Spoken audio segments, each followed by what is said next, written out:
Hi, welcome back guys. This is your friend, the D and WhatIf, with another fanfiction. This is the first part of What If Deku Reincarnated into the world of My Hero Academia with multiple quirks. All credits for this video go to their respective authors, so please support the real author. Check out the link in the description for more details. Please give this video a like and subscribe to the channel if you want more videos like this. Now let's get into the fanfic. Every man or woman live through their own lives differently from others, but they share the same way. We are born from the womb of our mother. We grew and learn from things that everyone needs to understand. We make companions along the way of our journey and share the same experience with them. We hone our skills so it will be useful for the community and society we live in. We meet the love of our life and decide to have a long relationship with that person. We embrace our family because we don't know when it will be our last time with them. We create a newborn so you can teach them what you know. And lastly, not having any regrets when you're laid on a bed lifelessly while recalling each moment of your life until the spark of life fades from your body. Yes, living your life to the fullest and not having any regrets behind is one of the most achieving things people can attain from. Yet, there are some people that regret things with I should have done this or I should have done that. Lives have many hardships, no matter where you come from. From a rich trying to gain and be popular for those that lives on their own worlds. From a poor trying to survive the society that scorned them or had the unluckiest habits they get. Even from the other worlds, each person lives with hardship. Among all people, there is a single soul that drifted lonely on the never-ending whiteness. The soul remained quiet despite that he could hear his own voice or thoughts. He decided that it wasn't worth of saying or thinking anything along. The soul watched left and right. There was nothing on either side, not even another soul. Was he even somewhere? Was it heaven? Or was it hell? Or even the purgatory? Is he going to disappear? Or he is returning to the living, forgetting everything he had known? He does not know he was not ignorant of death. He killed before, just to protect others. No matter, he knows that he isn't a saint or the devil to decide such decision. He did what he had to do because it was his duty. He had an unfortunate life, yet it came upon someone who took him to be somebody that could protect. The soul closed his eyes and recalled those memories. Look at this. A young child with brown hair styled with a short twin tails showed him a frog on her petite hands. Yuck, that's disgusting, sis. Another child with the same color but styled on a short ponytail gagged as she maintained her distance with her sister. Tell her to toss it away. Yes, he loves those years when they were simple children. I am telling you, you need solve this problem if you want to play. The second sister told her lazy first sister as she adjusted her glasses and pointed at her overdue homework. Don't wanna, homework is boring. The first sister groaned, sticking her tongue out. I want to watch My Hero Academia, sis. Then they heard clapping that came out of his hands. Now, young ladies, it is all right to rest once in a while. Homework is a priority, yes, but rest is also fundamental for the mental strength. Yeah, oh, come on. The twins shouted in varied emotions when they watched together that series that the second young lady found. Come on, kick his ass. The energetic girl cheered aloud as they were seeing the sports festival arc. The scene they were seeing right now was the main protagonist Izuku Midoriya fighting against Shoto Todoroki. The man stood behind them while watching the program. He was happy that his mistresses were enjoying the show. He didn't know why they got into these anime and manga things. But then, he got engrossed in the story. About a young boy that his fate was written in stone, which he could have any power. Weak in physic, weak in emotions, weak in mentality. That would be something he could sympathize as he was like him once. Then, the main character found him the greatest hero of the series, All Might. At first, he didn't give him much choice as he would have said to him the same. Heroism is not something a child could understand. Yet the way he said it, it was shameful how he had destroyed the little hope he had on the child. The young missus has shown him the different alternative universes they stumbled upon. There are stories that the main character becomes a villain. There are stories that he obtained a dormant power and becomes a hero on his own. There are stories that he was a powerful quirk which he had to hide it so nobody could look at him in the wrong way. There are also crossover stories that he preferred reading. Better yet, he had to stop their mistresses to read those hentai things they found once and other materials they got. At the end, all things that starts has to end. All MHA finished. The first missus, which she grown up to a beautiful woman with long silky black hair, wearing glasses that shone her brown eyes, sighed. Well, it was good while it lasted. Yeah, I hope that the Horikoshi-sensei think of some new material. The second missus, which she also grown into a beautiful woman except that she is the opposite of her sister. She was more energetic than usual, had short black hair, light brown eyes, and tiny freckles. My Hero Academia was the biggest series made by him. The first missus raised an eyebrow at her sister. And why are you calling Horikoshi-sensei? We're Western while he's Eastern. It doesn't make any sense. The second missus scoffed. It's the manner, sis. He's Japanese so we will say it like Japanese. The first sister looked at her flatly. That doesn't make any sense, she deadpanned. No, You don't make any sense. Why you? Both siblings were twins. They didn't share the same personality, but it always came into an agreement whenever they disagree or need a solution. While they wore differently or same, just that the palette of their outfit would be different. One wore a sun pendant while the other wore a moon pendant around their necks. Their father, the reason I became their guardian, would always tell stories of how they chose their names. But that was not important. What was important is that he is dead. How? Well, that does not matter important anymore. He didn't know for how long he has been in this soul world as he named it. But if this is his punishment for what he had done, then so be it. There is no use of crying over spilled milk. You either die and accept it like a man or curl over and cry like a baby. The choice is obvious. Still, while he is here, maybe he should speak up. His voice resonated around the empty place, echoing his voice like in an empty theater. He remained quiet again. Well, this was his punishment then. He was not a saint at all, neither a devil. He knew what's good and bad, the consequences of his actions, the inaction of his. Well, at least, he had something to protect. Right, he would have wished to protect better. Had the soul chuckled grimly. At least they are safe. The will to protect, the strength to protect, the state to protect, the preparation to protect, the moment to protect. If his injury had not rendered him useless, he would have been alive and with them. Suddenly, a light appeared in front of him. What's this? The soul eyed the sphere of light in front of him. The soul's mass distorted to a single blob that could be his hand and touched. The moment it touched, its light shone brighter than before, even blinding an eyeless soul. Once its lights faded, the soul looked back and blinked in confusion. What the? The wonder of his tone had to be because in front of him stood a board with words in cursive. Oh dearest soul, you had been placed into this world because I, the god of your world, couldn't choose what to do with your soul. The soul read, okay, so I'm now reading a letter for the supposed god. I was never the religious type. Grunting, he continued. You had endured many challenges throughout your entire life. You endured the pain, the despair, the corruption, yet despite the world you lived in, you tried to live the best of all. The soul nodded. At least he knew that this god knew his entire life if he or she wrote this. You were chosen to be reincarnated into another world. The soul wanted to retort this stupidity until he glanced on the next paragraph.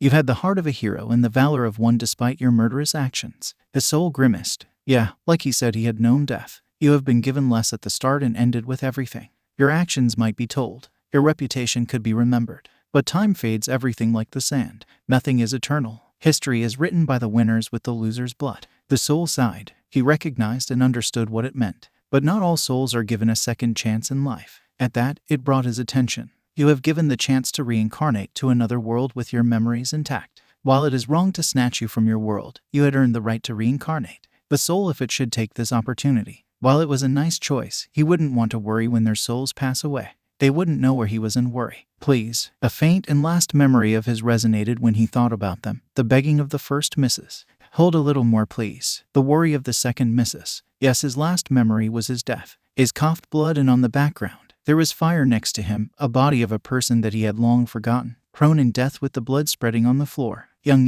you are both all right. He choked on his wound and his consciousness was starting to fade.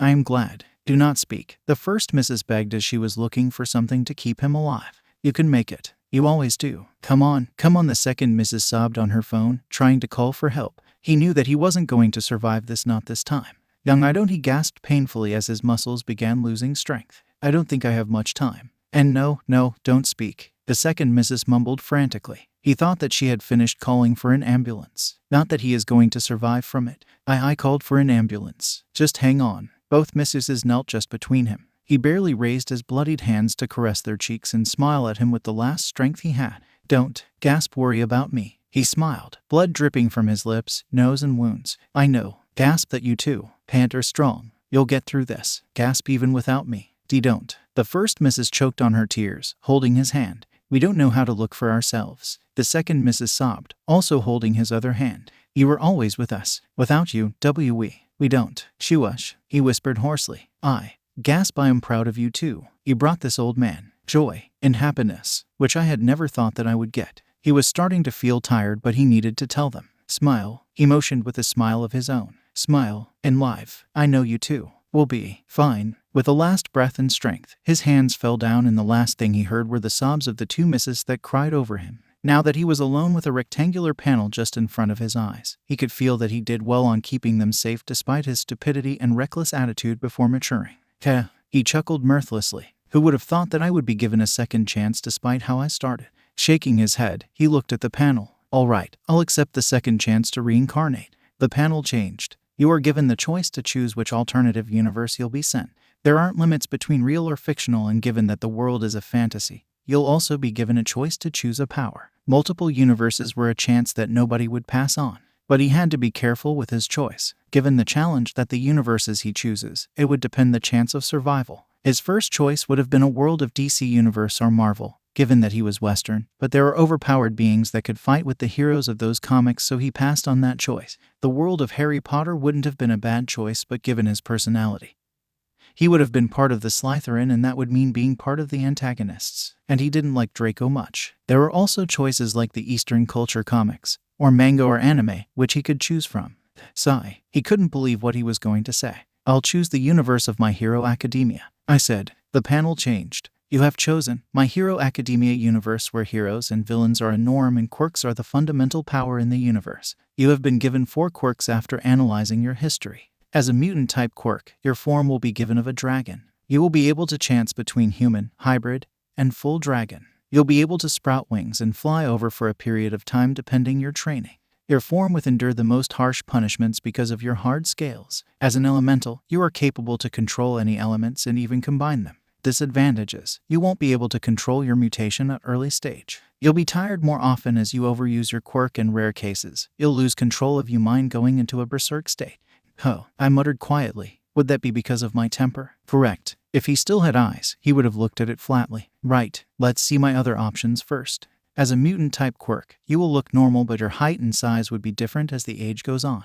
You will sprout horns and get the strength of a full matured Oni. You'll be capable of controlling the energy inside your body to create lightning and fire. Disadvantages: capable of injuring others with your Goliath strength if not controlled. You'll get weary if uses too much energy of your body and many muscle aches.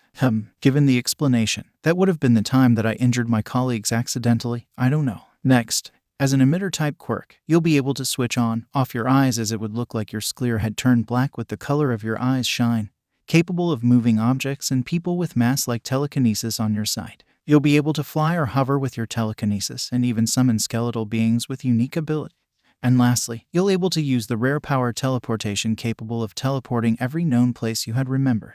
Disadvantages: overusing your eyes could render temporal blindness and migraines. Somehow, this quirk is more of a joke quirk of a character I remember. I deadpanned. If only I could control bones, and there would be the joke I've been thinking of. As an emitter-type quirk, you are capable of constructing any weapons such as firearms, bladed and blunt weapons, bombs, even ammunition, from lethal and non-lethal ones, and even nuclear and laser weapons. Disadvantages: like the quirk, you'll have to use your fat cells to create your objects, but it would also use your stamina given the size of the weaponry. Well, I've been good using weapons through my entire life. He shrugged indifferently. He would have chosen, but given that he needed to get a permit to use a gun or any kind of weapon in the middle of a city, he'll have to pass on. Still though, he wouldn't be able to choose between the first 3, as there were pros and cons that he could exploit on them. Decisions. Just as he was about to choose one, a new panel formed up. Given that the decision is hard, God has given the chance to choose 2 quirks which will merged on. The soul blinked in surprise at such chance. Well, as the saying goes, don't look a gift horse in the mouth. He sighed. At least, that is a desirable choice for me. First of all, he needed to be careful with the main antagonist and mastermind of all dangerous villains. All for one. He needed to think which of all 3 quirks would be the desirable choice for him to be capable of fighting against any of his subordinates. Each quirks had their advantages and disadvantages. Looking at the advantages, and would be desirable against close combat battles, which he would be able to win if he thinks it through. As for he had the advantages of summoning and having them fight close combat while he gave them support with his telekinesis and teleportation. On the other hand, the disadvantages were just as he suspected. While his disadvantages were capable of lessening their weaknesses, weakness of temporal blindness and migraine wasn't something that it is capable of making it better, so he'll have to use it sparely if given the moment. He thought more, he thought harder, until he had his answer. Have you chosen your quirks? The panel had asked for the 10th time, and he repeatedly answered with a not yet, but this time he had his answer. Yes, once he had chosen his quirks, his vision had darkened and he himself slept. Oh, he did not know for how long he had been sleeping. He twitched rarely and he could hear some faint voices which he reacted instinctively. He felt like he was in an enclosed place, and as the time goes, he could feel that the space he was sleeping on was becoming uncomfortable. One day, he felt like the liquid around him disappeared and the space around him twitched, and he could hear a faint shout of pain. He didn't know, but he slept on until he felt like he was being pushed to the bright hole. Once he was out, his first instinct as a baby was crying. He could feel a towel covering him and placing him somewhere to check on him. After some time, he could feel being lifted up and bring him to his new parents. His eyes weren't used to the light yet, but his hearing could grasp what they were saying. "Congratulations, it is a boy," a voice cheered just as he handed him to his parents. He blearily opened his small and untrained eyes, barely catching sight of his parents. "Honey, look at him. Isn't he a handsome boy?" A male voiced out, proud on his tone. "Yes," a female voice gasped wearily. Having him out of her womb and finally being able to rest. "He looks just like you. And he has your eyes." His new instinct had him cry again, and his new parents cooed him to sleep. Not that it embarrassed him. Just as he was about to sleep, he last heard them. "What should we name him?" His father spoke up. "We should call him." That was the last thing he could hear before sleeping on. Inwardly happy that he had now a new life and family. The cinnamon roll in Pomerania. Having lived the second life, he had a hard time living with an infant body. But first, he should know what he was named. He was now known as Takahashi Junpei, the second son of the Takahashi household. His new parents were named as Takahashi Genkei and Takashi ni Suzuki Hideko. Genkei was a tall man with an athlete build. He had a messy navy-colored hair that reached to his neck, and he had two antenna-like bangs hanging just to his eyes' height. He had a tan-colored skin which reflected on how much he was outdoors. He had round teal-colored eyes and had a small horizontal scar on his nose. His quirk is which, as it is named, he is capable of transforming on any animal of the world, from mammals, reptiles, birds, and even aquatic ones. Junpei once saw his father turn into one and saw how his skin turned on the animal he became. Fur, scales, and even feathers appeared on his body as his transformation was between hybrid and full animal. Hideko was the same as his father, much smaller than Genkei, and had the same build as him. She had long light purple-colored hair that reached her back. She had almond-shaped eyes with her eyes colored in amethyst. She had fair skin, but he had once saw her mother having a nasty scar on the side of her abdomen. He hadn't yet asked her what he was, but when he did, she deflected it with other things, so he let her be. Her quirk was called which she can attract and repulse any kind of metallic objects. Unfortunately, she cannot attract anything that is flesh. If there were somebody that had something metallic on said person or attached something inside, she would be able to use her quirk.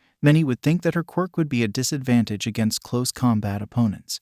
But when he saw her mother slap her father for something they had flirted in the house, which weighed more than her, she did indeed send him crash on the ground, and seeing that Genkei wasn't fazed at all, it seemed to be a norm. From what he had gathered, both parents are heroes except that Hideko has to temporarily retire from her injuries. He didn't know if that was before or after his birth, but he'll get his answer one day. Next up were his siblings, Takahashi Keiji and Takahashi Fumiko. Keiji had a mixture of navy blue and purple-colored hair which he styled into a short messy hair. His eye shape was in the middle between round and almond, and it was teal just like their father. His quirk was which was different and yet same with Genkei's. While he could transform into an animal, it didn't mean that he was capable of obtaining the strength, speed, and flexibility of any animal. Think of him as the male version of Vixen of the DC Universe, except that he didn't need the collar to be able to be any beast, real or not. Fumiko, like their mother, had purple-colored hair styled into a small ponytail. Her eyes were rounder than almond-like and had a white tail hanging on the back on her waist. Why, that was because she had a quirk called, which basically, if he could remember the Japanese mythology, it was considered as a kitsune.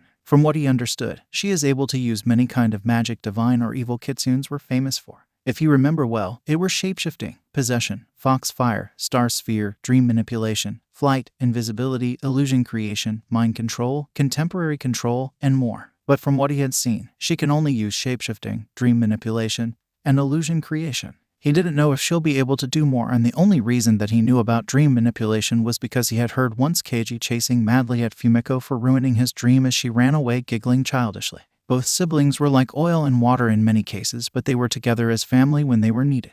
"Awa, look how chubby Junpei's cheeks are," Fumiko cooed, pinching his cheeks. "I'm gonna be the best Aniki ever," Keiji stated proudly. Well, in this case, they were in agreement that their little brother was the cutest thing in the world and were coddling him. Which basically he was in an uncomfortable situation. While he had the body of a baby, his mind was of an old man, and the act of familiarity was not something that he was best at. He was probably better when he did it to his two misses he protected.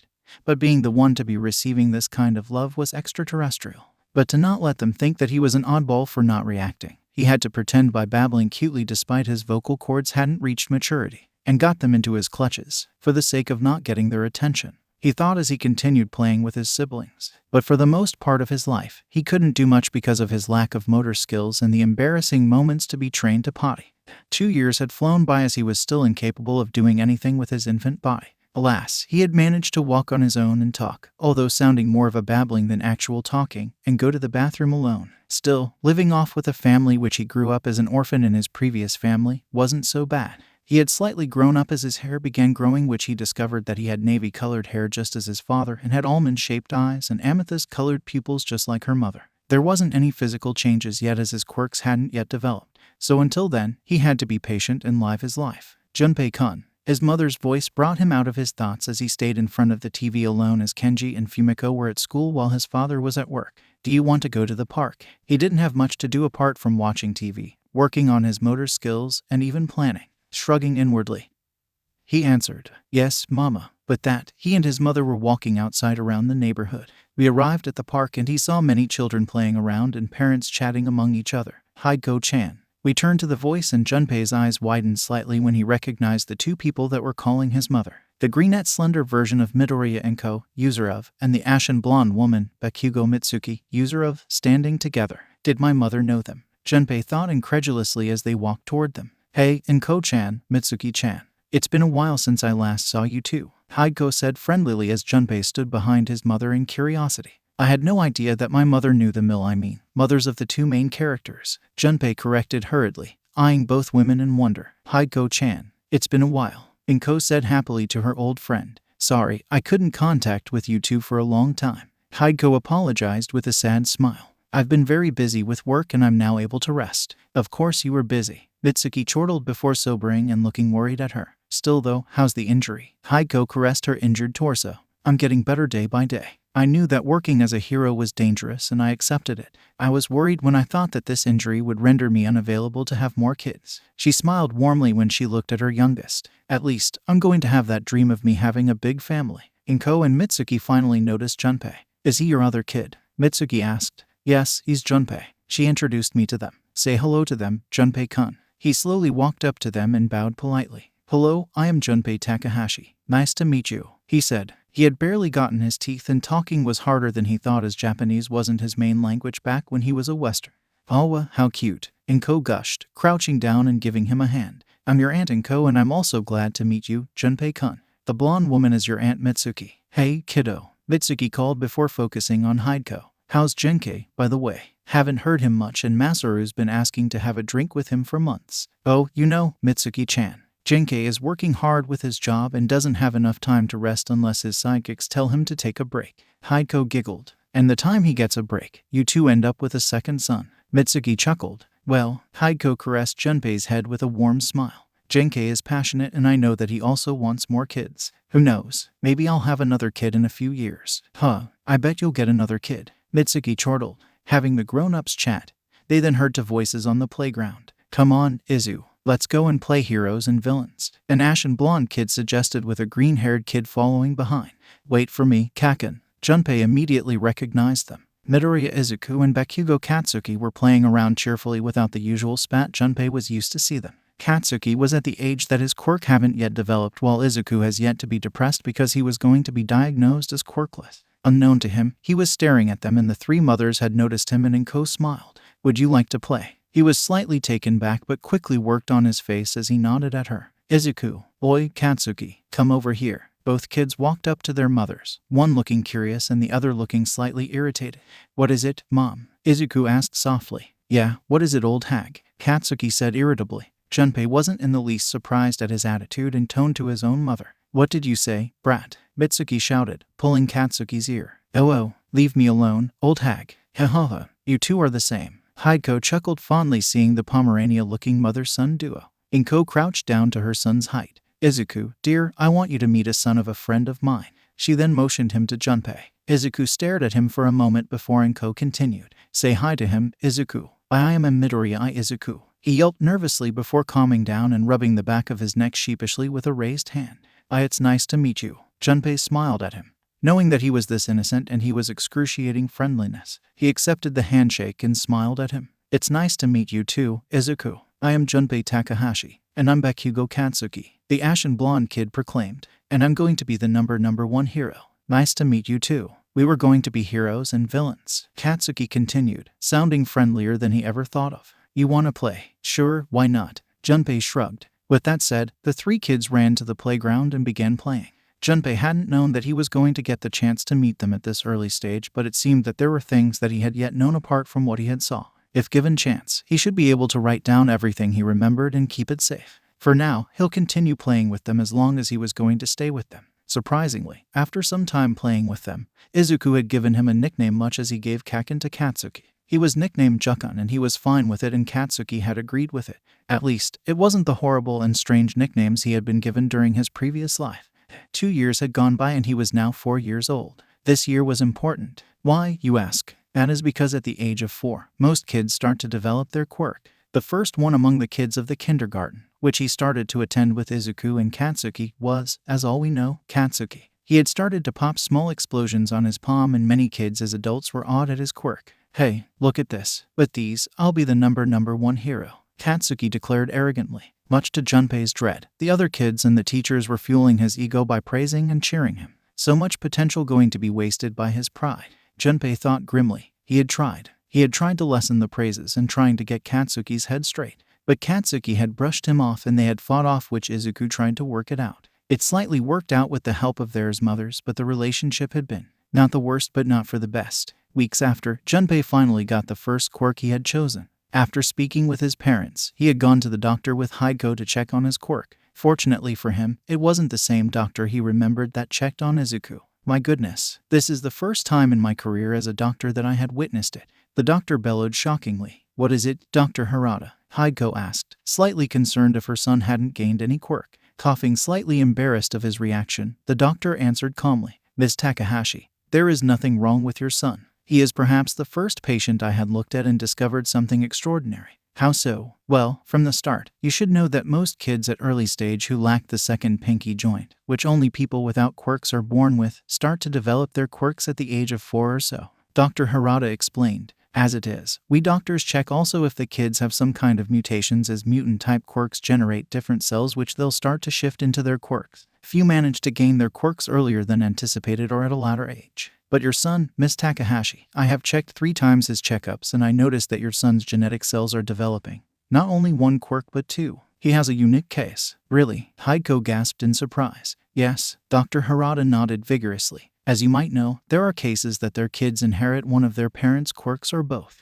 Rare cases, their offspring can develop a new one. But 1 of million chances that someone can inherit 2 quirks, and so he could be first one to gain a second quirk. So, doctor, do you perhaps know about it?" Haiko asked. "That's the thing," Dr. Harada began, cleaning his small lenses with a handkerchief. "I do not know about it as it is the first time I heard it. I can theorize that one of the quirks will come soon, but the other might reach at a later age, such as the late bloomers." Haiko glanced at Junpei, who had been quiet in the entire talking. He, meanwhile, had been tuning out everything his mother and the doctor spoke about, as he didn't need to hear which quirks he would get. He had specifically chosen those 2 and he knew how to use them even before he got them. The only thing he had to be worried about was to train them to the point that it was easy as breathing. "Junpei-kun," his mother brought him out of his thought as he looked at her blankly. "Could you perhaps show us what quirk had you gotten?" With a slow nod, he closed his eyes and tried to concentrate his new awakened quirk. Opening his eyes, Haiko and Dr. Harada stared in awe as Junpei's eyes turned black and his amethyst-colored eyes shone brightly. Just as they were about to speak, they suddenly couldn't feel their seats. Or maybe yet, they weren't feeling like they were sitting on the small stools they were sitting beforehand.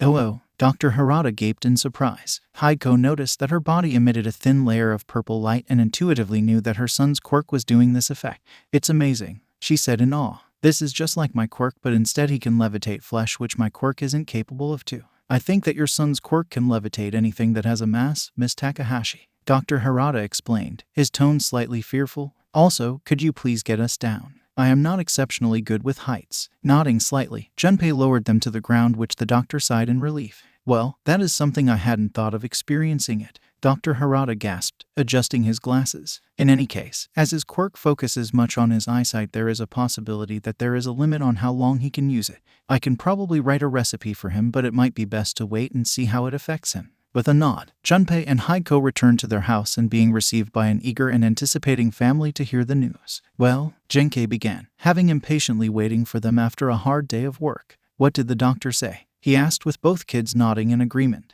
"Yeah, Mom, tell us," Tenji urged impatiently. Haiko smiled beatifically. "Well, there are good news and, well, strange, which it isn't bad kind of news to inform." Fumiko frowned in confusion. Huh, good and strange news. Her brother matched her confusion. What does that even mean? Hideko, still her pleasant smile plastered, answered them. Well, the doctor explained us that Junpei-kun is going to have a quirk per se. The kids immediately cheered, hugging their youngest brother. Yeah, Junpei-kun is going to have a quirk, Fumiko said joyously. Way to go, brother. Kenji chortled happily, ruffling Junpei's head. Stop it. Junpei half-whined as while he was an old man in a miner's body. His premature body reacted accordingly as his feelings. Their parents watched the scene in amusement for a moment before Genkei glanced at Hideko. While I'm happy that Junpei has a quirk, what is this strange news you mentioned? Yu-chan. The smile dropped down and she gave a thoughtful look. Well, according to the doctor. She shook her head and looked at her children. Junpei, dear, why don't you show your quirk to the others? The kids stopped cheered, or in Junpei's case whining in embarrassment,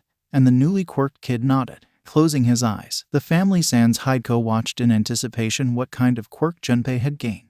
Opening his eyes, Genkei, Kenji, and Fumiko gasped in awe that Junpei's eyes turned black with his purple irises lightening like a beacon.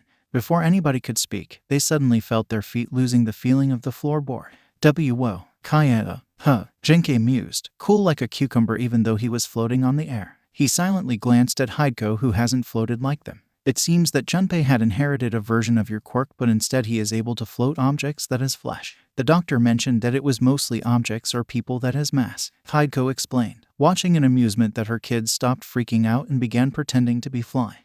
We still don't know the drawbacks of it so we can assume that once he reaches his limit, he might be fatigued or render temporal blindness. Genkei frowned deeply while crossing his arms even though he was comically floating upside down as his head almost touching the floor. That is something we have to work on. He mused quietly before clapping his hands. All right, we will work this on another day. Now, let's celebrate Junpei's quirk. Yeah, both children cheered. You can lower us down, son.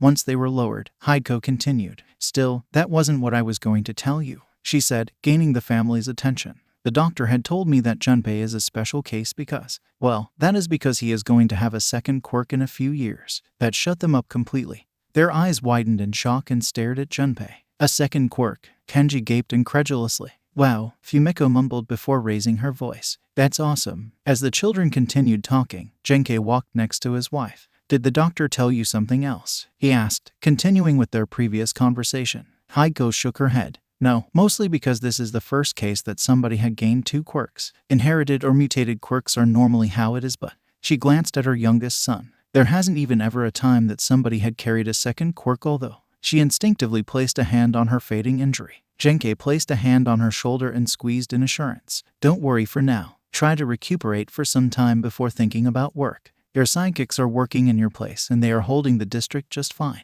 She nodded. Yeah, unknown to them, Junpei had heard them and pondered their words. It felt that it was something important, and he knew from his years of experience that these kinds of conversation ended up having him meet the challenge head-on. So, Genkei's voice and clap brought him out of his thought and the children looked at their father. While Junpei has earned his quirk, the problem now is naming it. Oh, right. Keiji pounded his fist on his open hand in realization. That's important. What do you think, sis? Fumiko crossed her arms and hummed thoughtfully.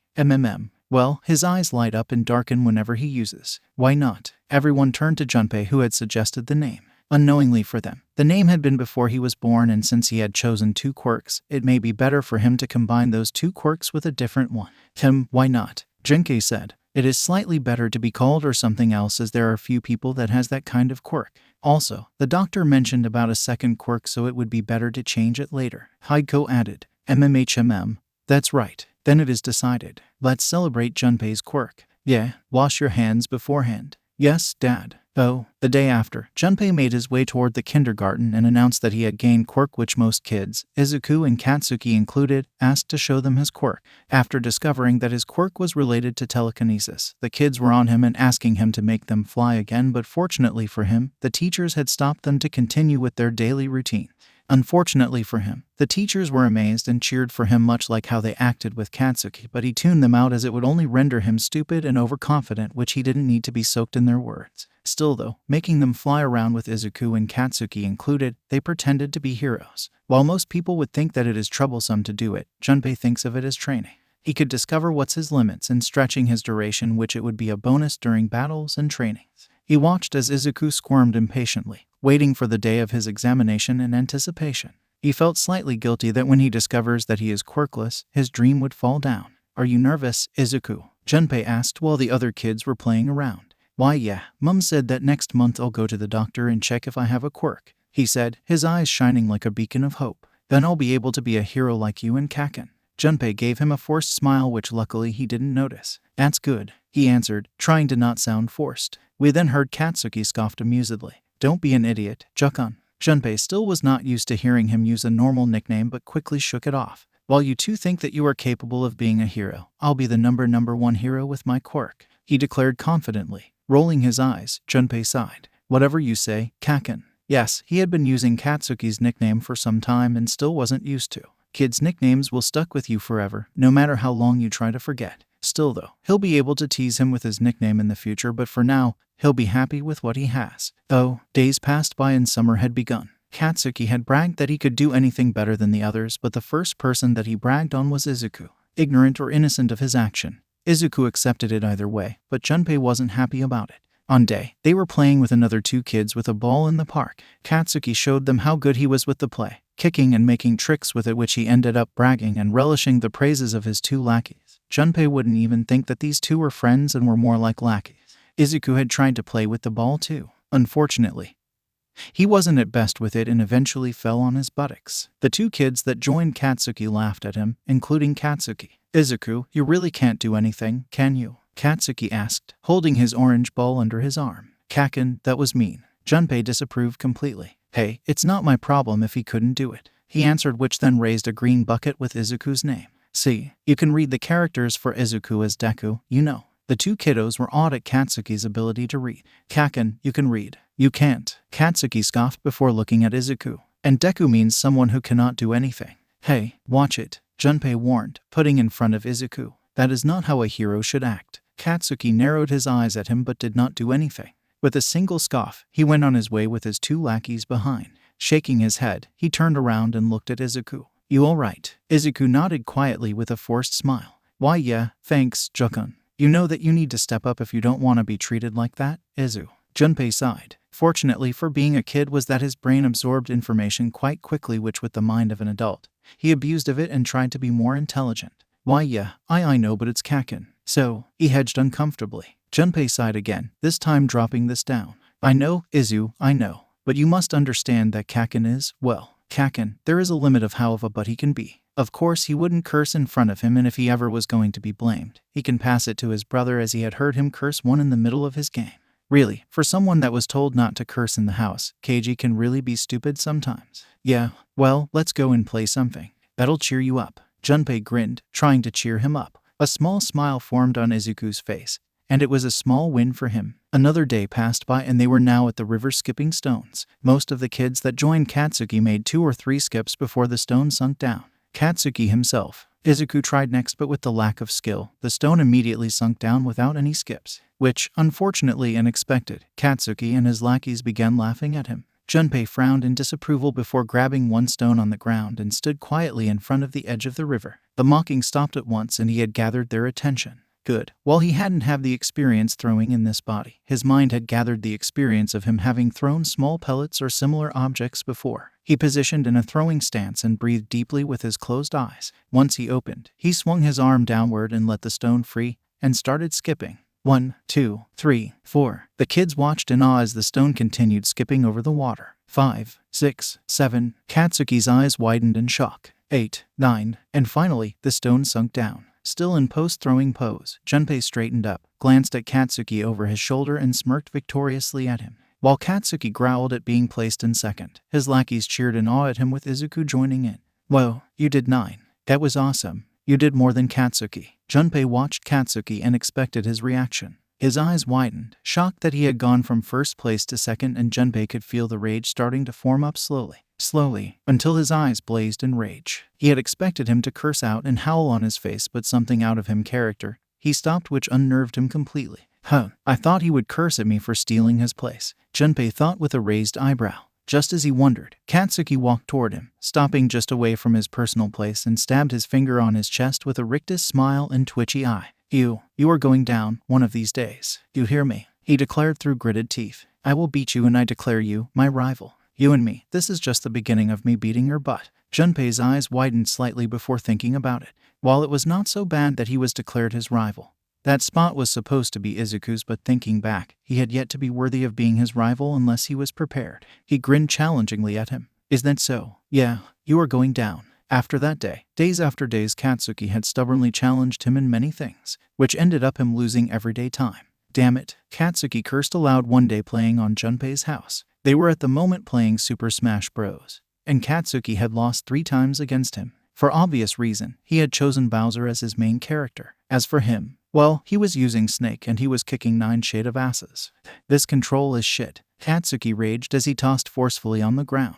At the same time that Keiji entered the living room and saw Katsuki. Oi, brat, what the hell are you doing to my joystick? Keiji howled angrily as he pinched Katsuki's cheek as he retaliated back. Leave me alone, dog breath. Junpei sighed while Izuku and Fumiko laughed at the interaction between them. But Junpei knew that it wasn't going to last, as Izuku had told him that tomorrow was the day that he was going to be checked. 2 days later, Junpei had seen how devastated Izuku looked like. His eyes widened in shock and despair, stiff as a board, and a stricken smile that Junpei wouldn't want to know how he felt. He would have comforted him, trying to cheer him up by inviting him to his home, had it not been because of the idiotic teacher that announced that Izuku was quirkless to all the class. Damn that idiot. Junpei groaned inwardly, face-palming at the sheer stupidity of the teacher. After that revelation, every kid of the class began bullying and isolating Izuku, but he wouldn't let them do as they please as he shielded him from the others and glared, which unnerved everyone except for Katsuki. Nobody played or talked with Izuku except for him, and he was okay with it.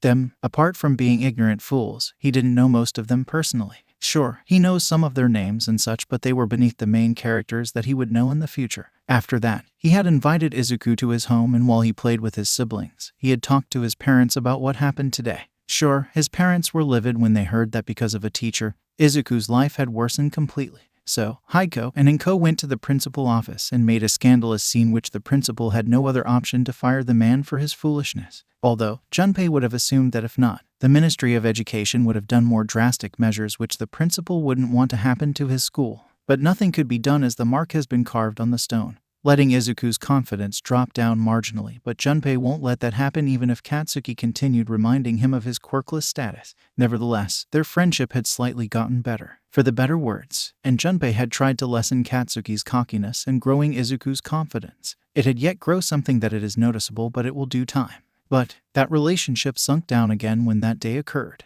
Junpei, Izuku, and Katsuki had gone with another 2 of Katsuki's lackeys to catch beetles. Katsuki, as always, decided to lead the group while waving a small branch of wood while his 2 lackeys followed behind. Izuku and Junpei stood on the rear but followed on their paces to not get left behind. They reached to a mossy log and Katsuki began walking on the surface. But he lost his footing on the slippery surface and began falling down. In panic, everyone cried out in shock at him falling, but Junpei quickly used his quirk to lessen the fall without saying that he was using his quirk. Either way, he fell with a quick splash and Junpei noticed that he wasn't injured. The 2 lackeys sighed in relief, but Izuku descended quickly and Junpei followed behind. The lackeys, ignorant that Izuku and Junpei had gone down, called out if Katsuki was injured or so. Katsuki had brushed off braggingly that he was fine before he noticed the greenette in front of him. Are you all right? Can you stand? Izuku asked worriedly, offering him a hand. Junpei stood not far from them. It would have been bad if you hit your head. Junpei didn't know how, but he had noticed that Katsuki's eyes had widened slightly and his brain began forming an imaginary situation that instead of Izuku helping him, he was mocking him. It was simply basic human decency and the heart to be worried for others, but he had seen it like a weakness or insult. Wordlessly, Katsuki slapped Izuku's hand away and began making his way back home. Jesus, what did I deserve to be their friends? Junpei sighed before calling Izuku and the others to go back home. After that day, he had gone home and began working on his personal project. He had begun to train the other aspects of his quirk before the second began surfacing on his body. His first power of telekinesis wasn't so difficult to make use of as he had many times to train while it was counted as chores, helping his brother and sister. The time he uses has drastically raised up and his migraine had lessened down marginally, which he can use it for an hour and a half. The next one had been summoning some sentient skeleton skulls, but nothing had happened. He had yet to feel something from them and he sensed that either his summons weren't ready yet or have yet to wake up. After that, he had come up with the last thing he remembered about his quirk, teleportation. Well, he knew little about that quirk as he remembered only one character that had a teleportation quirk, and he was on the other side of the law. Still though, teleportation was a useful quirk and the rarity made it quite clear that it was advantageous in many ways. He would try to think about it during battles or how he could use it. If he recalled what he had read about the description of the teleportation, he had to think about a place that he wanted to be wherever he wanted to appear. He hummed quietly while staying seated in the living room, watching TV. His father had arrived early from work and stayed with his mother at the kitchen. Keiji and Fumiko were doing their own things in their respective rooms until Hiko walked out of the kitchen to call her children. "Kids, it's dinner time. Go and wash your hands." "Yes, Mom." They all chorused in sync while making their way to the restroom. Once seated, Junpei's mind had tuned his family most of their conversation while he mindlessly ate and thought at the same time. Teleportation. If I imagine the place I want to be, I should be able to get there. Junpei mused in contemplation. Let's see if I can teleport between Izuku's or Katsuki's house. He then began putting the image on his head standing in front of their houses. The image of one of the houses appeared inside his head and he could feel the pull to appear in front of one of them, and just as he was about to blink there, "Mom, can we go to the park to play?" Fumiko's voice turned his image into the park that the family recognized daily, and in the sudden form, Junpei disappear. Clank. The Takahashi household watched in dumbfounded that where Junpei usually sat to eat with them suddenly disappeared and his chopsticks had clattered on the table with the owner nowhere to be seen. "Junpei!" Keiji shouted, bolting onto his feet, the family joining him at gasping in disbelief. "Where did he go?" Hiko shouted worriedly. "Junpei!" Fumiko called out her sibling. Genkei immediately turned his nose to a canine and began sniffing the air to locate his son and later to chastise him.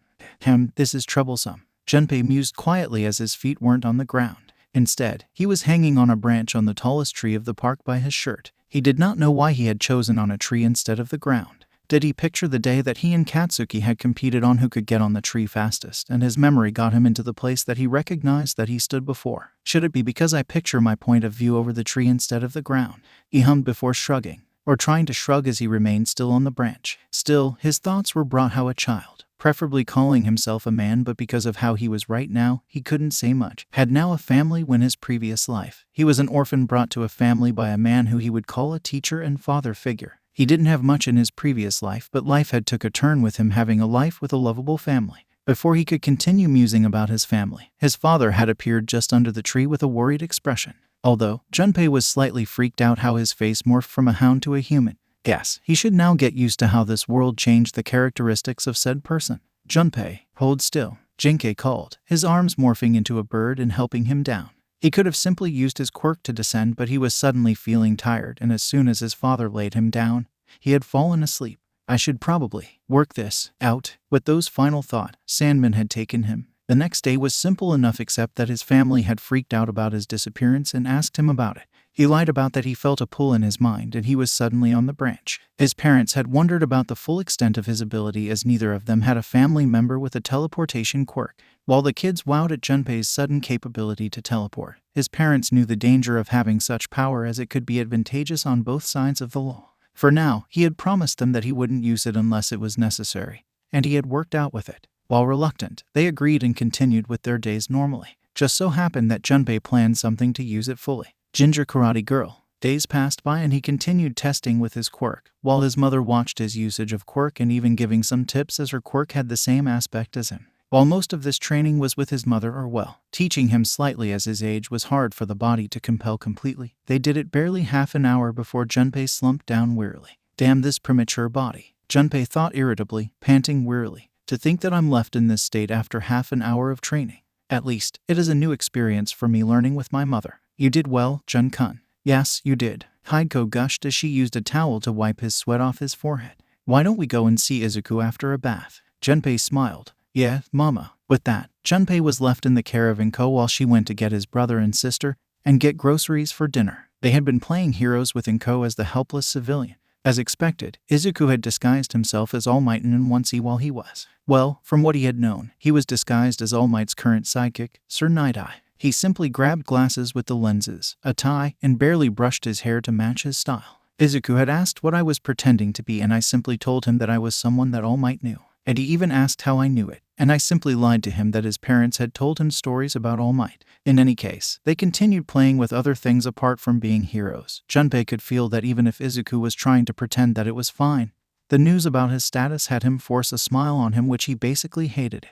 Kids, would you like sandwiches? Inko asked from the kitchen. Yes, Izuku called out, holding an All Might figure. All right, kids, just wait for a moment. Junpei watched Izuku, while holding another toy and pretending it was the villain, on how he felt. Izuku stopped playing his toys and noticed him staring. Jukun, his voice was so low and defeated, lacking the warmness that he was used to. He hated it. He hated how a great guy like him was brought to this state. Like the original canon, without him, he would have been worse than anyone would have imagined it. He almost believed the alternative versions of him. Why yeah, Aiken. He hedged warily, having given him a new nickname since Deku was not something he should say it until much later. Do you? Izuku paused hesitantly, like trying to come up with a better word. Do you think that I can be a hero without a quirk? Junpei gulped silently. Of course, he would have asked that question. He didn't have yet an answer, but he could feign ignorance for now. Why you ask? Why me, I mean. Izuku shook his head dejectedly. It's just, most kids at school tell me that I can't be a hero, and pushed me aside, everyone but you. He looked at him in the eyes, and God, his eyes, spoke volume of how he didn't wish for him to be pushed away. His last close friend. Can I really be someone like All Might? There was a tense silence which both of them hated it.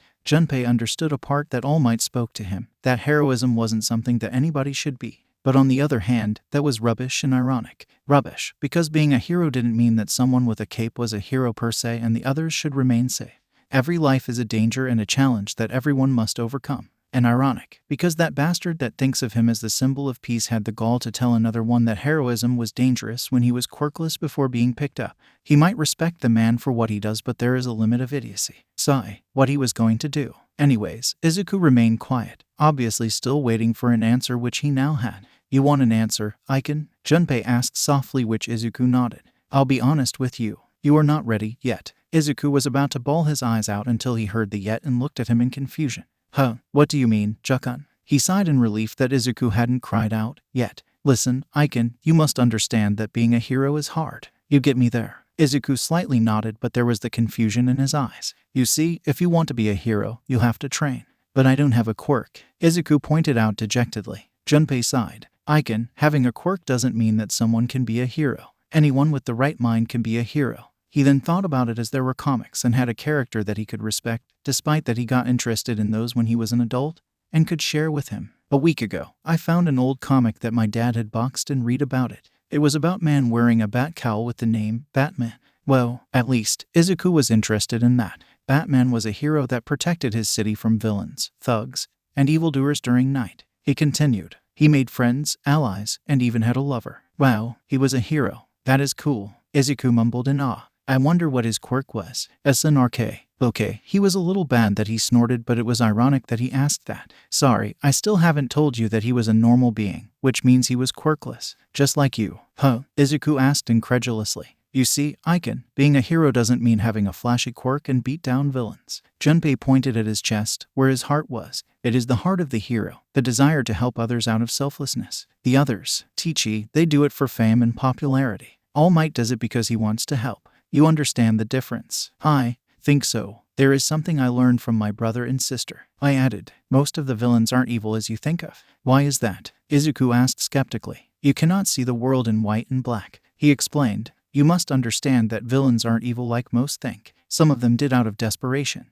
Others were treated so bad that it was the only thing he could do. And most of them were misunderstood. Like Gang Orca, even if he is a hero, people still fear him. Huh, I didn't think about it like that. Izuku mused, contemplating everything. So, Junpei bellowed dramatically, which got Izuku's attention. As you friend, I'll ask my parents and have us go somewhere to train. Izuku's lit up sparkly. You would do that for me? He asked eagerly. Junpei nodded in agreement with a smile. Of course, I would do. We're friends and that is what friends should do. He declared firmly. Put up your chest up and smile like All Might. Both kids smiled like the hero and laughed joyfully. Sometimes, there were times that it was worth it, unknowingly for them. Inko was leaning on the door with a plate of sandwiches listening everything that her son and her nephew had spoken. Much to her dismay that her son and Mitsuki's weren't going to be good friends. At least Haiko's son fulfilled where she couldn't. After hours of playing at the Midoriya's household, it was nighttime and time for him to return home. Haiko had come to bring Junpei back, and as they were about to leave, Inko called him. Junpei-kun. Junpei and Haiko looked at Inko in confusion, but he replied, Yes, Aunt Inko. She walked toward him, crouched down, and gave him an unexpected hug which confused them completely. Thank you, Junpei-kun. Thank you for being with Izuku. Haiko tilted her head in confusion, but she knew that there was something that has happened during her absence. After a few moments later, Inko released him and stood up with teary but melancholic eyes. I know that the other kids at school aren't good friends with Izuku but you, she breathed, tearing up. Despite his quirkless status, you remained with him. I'm thankful because of it. Haiko smiled at her son's action. She and her husband didn't approve on how society shunned the quirkless and how they acted toward those that were different. She knew just as her husband. That was because they had friends that were mutant-type quirks and they were the second most discriminated after the quirkless. Just because they were different from others, they were targeted relentlessly. Still, for her son to be acceptable toward those that were born quirkless, it brought her pride and eager to see how he was going to grow up. Aunt and Co. Both women were brought short when they noticed Junpei's face. Haiko by far had seen many expressions on her sons and daughter, but seeing this kind of determination on his age wasn't something she expected at all. Why can't I be Izuku's friend? Junpei asked, sounding half childish, half serious. Being a 4-year-old kid, capable to speaking like an adult was odd enough to be suspicious, and he should still pretend being a kid. Izuku is Izuku, no matter if he has or not. Am I wrong? Inko gave another teary hug and sobbed quietly, muttering thank you repeatedly. Haiko gave them both a moment with a small smile but pride and joy building inside her. While the 3 people remained outdoor, they hadn't noticed a small kid who had eavesdropped them from the first time and began rushing toward his room. Getting under his blanket, Izuku was happy. Not happy, more than happy, he was. He was ecstatic. Yes, ecstatic that he had one friend that didn't push him away, who did not shun him like the others, who believed in him and was going to help him to become a hero. Today, Izuku had the greatest day of his life, and even if he was quirkless, he knew that someone had his back. After leaving Midoriya's apartment, Junpei and Haiko walked toward their home in silence. After a few minutes, Haiko broke the silence. I'm proud of you, you know. Junpei looked up to his mother to see her smile in a prideful manner, not the overconfident type but the warm type. I'm proud that my son isn't as naive as I thought, she elaborated. They both stopped and she crouched down, looking straight at his eyes. You are going to be a great hero one day, Junpei-kun. He felt. He didn't know. He wanted to cry, but it wasn't tears of sadness but happiness, like he had never cried before, except the time that he was dying. Okay, moment ruined. Although he ruined the moment with his thoughts, his eyes were crying without a sob. With a small smile, Haiko wiped the tears and continued making their way home. Haiko was happy and nothing could ever think of his son otherwise. Mom, she titled downward, looking at her son. Can I train with Aiken somewhere together? She smiled, agreeing with that idea. Of course, I'll speak with your father about it. You have my promise. Thanks, Mom. Yeah, nothing would. Oh, a week passed by but the waiting was worth it. Genkai and Haiko had talked together about training somewhere with Izuku, and they had persuaded Inko to take Izuku with them and get into a dojo for them and train. It wasn't a surprise that Junpei's brother and sister, Keiji and Fumiko, had begun training as soon as they started elementary school if they wanted to get into UA. Not surprising that his family were all heroes and they were following their dreams behind. It was hard for them to look for some place to train 4-year-old kids, but they managed to find one. But it was a good plan if he was sincere. Why do you ask? Well, one, Izuku's body is as frail as a toothpick, not being offensive to him, and he needed the training to be able to defend himself against thugs or bullies. 2, it was planned for him to train his body and be able to control his future quirk, without getting the lashbacks. And 3, it would be funny to see Katsuki's face when Izuku is able to defend against him without a quirk, and have him train more. In hindsight, it's 20/20 for him and a win-win situation. Today, his father had decided to guide them toward the dojo they were going to start. Junpei glanced at Izuku and he noticed that he was excited to train, which can be considered that with his dream on the line, he needed to push his limits and make his dreams come true. Dad, where are we going? Junpei asked, noticing that his father shivered in nostalgia and terror. Those two emotions didn't work well together. Well, I took the liberty to talk to someone I knew before and asked him to train you too, Genkai answered, rubbing the back of his head sheepishly. Why didn't it assure him at all? We're here. Junpei looked up, and he was surprised, awed, astonished. Well, whatever. The thing was that he was looking at the biggest dojo that he had seen. The only type of dojo that had the same structure were in movies, comics, or places that the Yakuza lives on.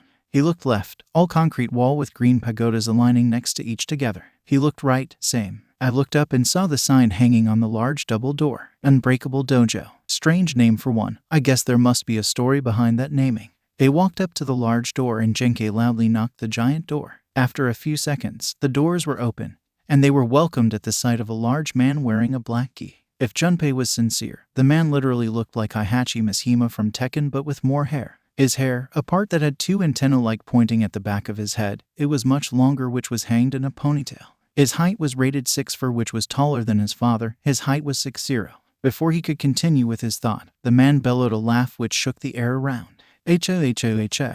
Well, look at that. If it isn't my old intern Takahashi. I haven't seen you much of you since I retired, but either way it's good to see you again.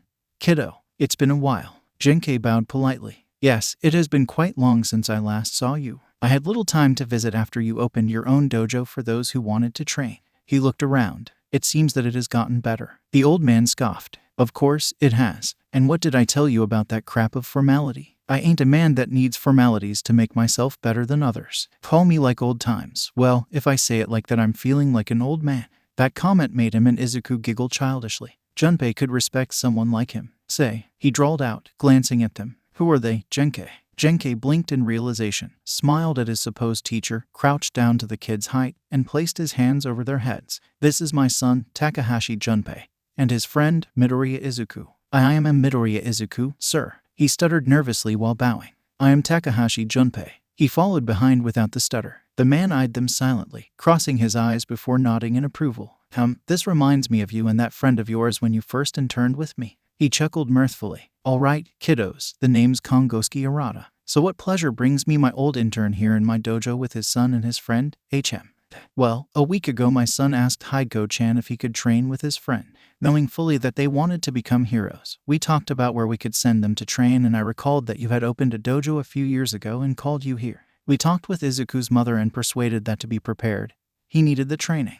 Genkei explained. HM, good, you finally used that brain of yours. Arata chortled, earning a deadpan from Genkei and childish giggles from Izuku and Junpei. He glanced at the kids and they returned back, noticing the desire to become heroes, something that any others shamefully using the term heroes didn't have. I see the fire in them. Arata nodded. All right, I think I can work with them. So, what can you tell me about their quirks? My son had his quirk checked last week and we called. I know, it's a stupid name, but we can work it out. And it's similar to Haigo-chan's quirk, but he can levitate organics too, or anything that has mass. Genkei explained before cringing. As for, well, Izuku, he is quirkless. Arata glanced sorrowfully at Izuku, which he looked down, not wanting to be reminded of his quirkless status, but he shook it off immediately and stared determined at Arata, and he was surprised by it. This kid, Arata thought before nodding. All right, quirk or not, that is not a problem here. I vow in my honor that I'll train these two kiddos to fully pledged heroes, he stated firmly, which earned an eager Izuku before he clapped loudly. All right, enough of this crap about that. Let's get inside and get you to your application, shall we? He said before entering his dojo and the others following behind.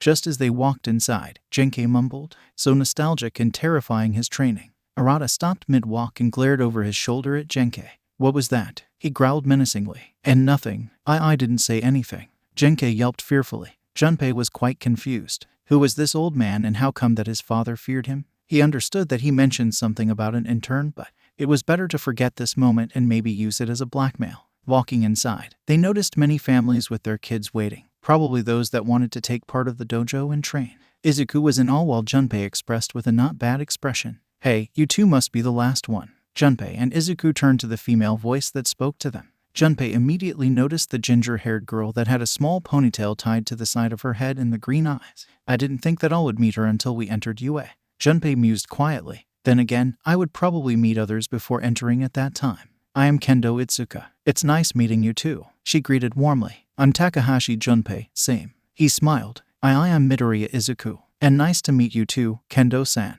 He stuttered politely, internally screaming over talking to a girl. Itsuka glanced at Izuku oddly before leaning on Junpei. Is he always like this? She whispered. Junpei shrugged. Not always, but it does when he speaks with girls. Izuku reddened in embarrassment. J-Jukun. She didn't have to know that. Itsuka giggled on her hand in amusement. You two must be close. Junpei rolled his eyes playfully. You don't know the half of it. Ever since I met him 2 years ago, I have to be the responsible one. Not like the other. He grunted in disapproval. Itsuka raised an eyebrow in confusion on how he voiced out in slight venom when he mentioned the other, but didn't bring that up as she noticed the uncomfortable expression of Izuku's. Anyways, you are here to learn how to fight, right? A friend of my dad recommended this place, telling him that it was one of the best places to train. So here I am, about to learn to kick butts, she declared. The two childhood friends laughed at her excitement. So, what are your quirks? She asked as her hands began enlarging slightly. Mine is, which as you can see, I can grow my hand bigger than normal. Junpei noticed how Izuku was uneasy with it, so he began.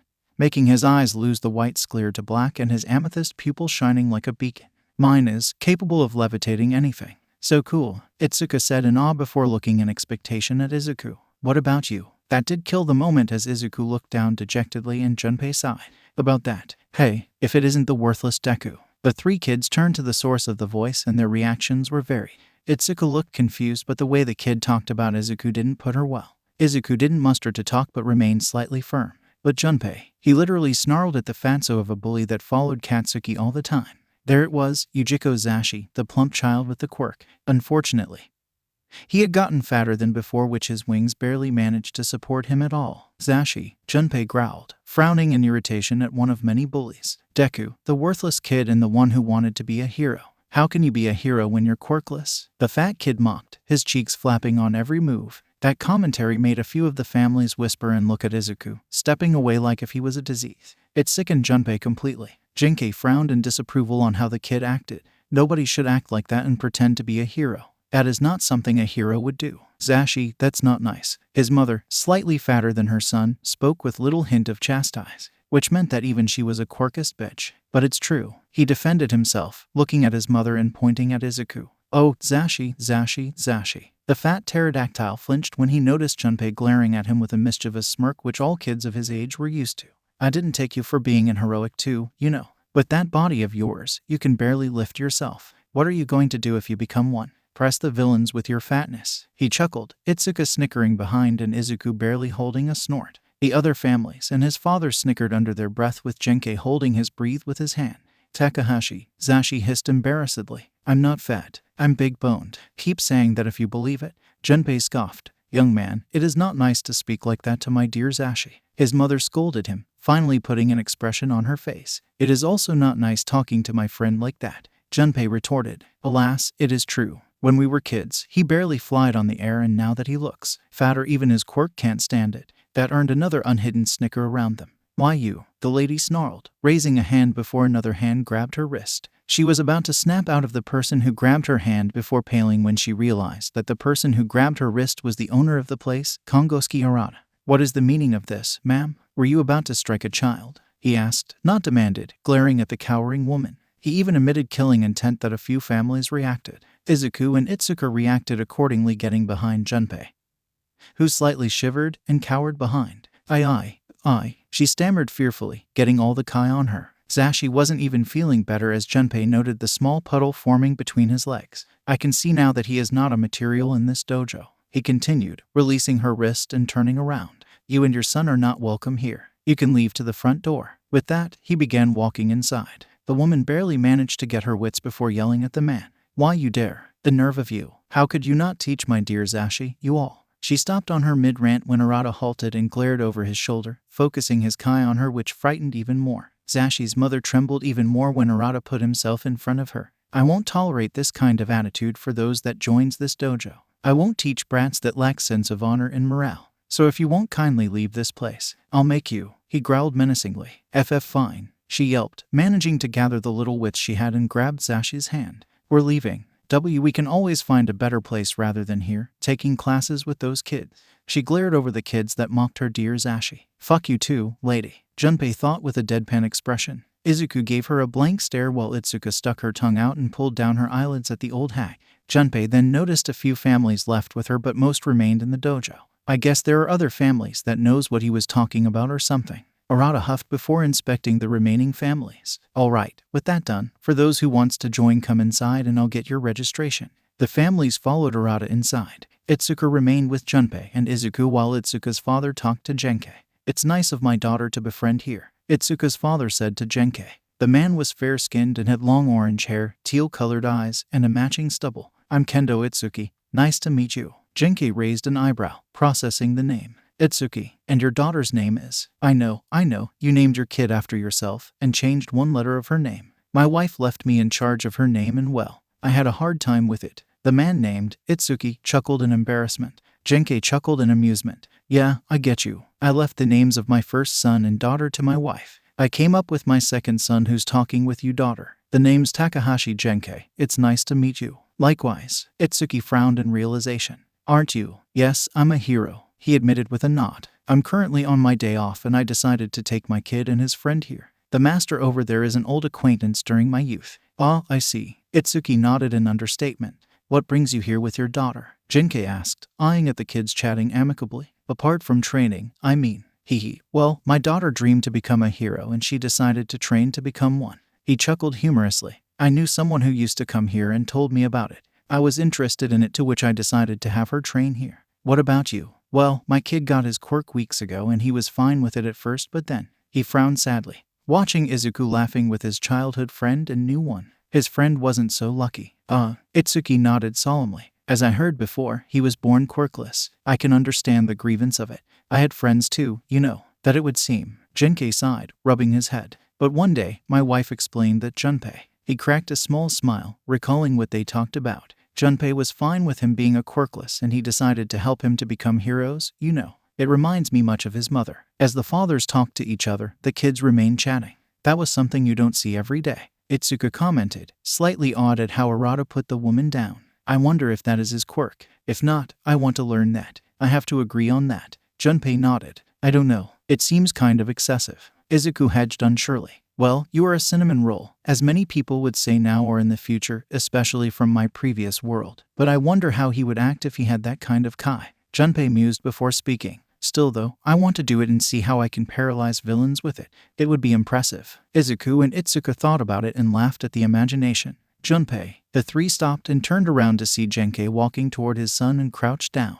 Yes, Dad? Junpei asked, raising an eyebrow. Son, I understand that what you did was because of Izuku. Jinkei began. But talking like that to his mother was wrong, you understand. But, Jinkei raised his hand to interrupt him. Let me finish first. While what you did was wrong, defending a friend wasn't. He said with smile. I'm proud of you of what you are becoming. Junpei felt it again. The feeling when his mother told him that she was proud of him. He had felt the joy of commitment doing his job in his previous life, but this was much better. Thanks, but, aren't you mad? He asked, unsure of his actions now that his father was telling him about it. Jinkei put up a thoughtful expression before shrugging indifferently. Yeah, but you defended Izuku, so no, there isn't a punishment for you. Junpei blinked in surprise. Really? His father nodded. Really? He stood up and regarded the kids. Helping someone is the source of our desire to help, the reason to be selfless, and the reason that we are heroes. Take it to your hearts and remember that fame is not something that all the heroes does, all right? Yes, the three kids smiled. Still, Jinkei muffled his snickers. I can see that it was funny how the woman got worked out. And I can agree on what you said, Junpei. He whispered, snickering. The kids giggled in agreement. Still though, remember, don't let your emotions cloud you. It will someday bite you back, understood? He said sternly. Yes. Arata watched from where he stood and grinned. I guess he has taken my words to his thick skull and heart. Not bad, little pup, not bad. Getting all the families into the registration office, the three kids watched in awe on how big the place it was. Wow, so old school. Itsuka mumbled in awe, which a few family members who were close to her nodded numbly in agreement.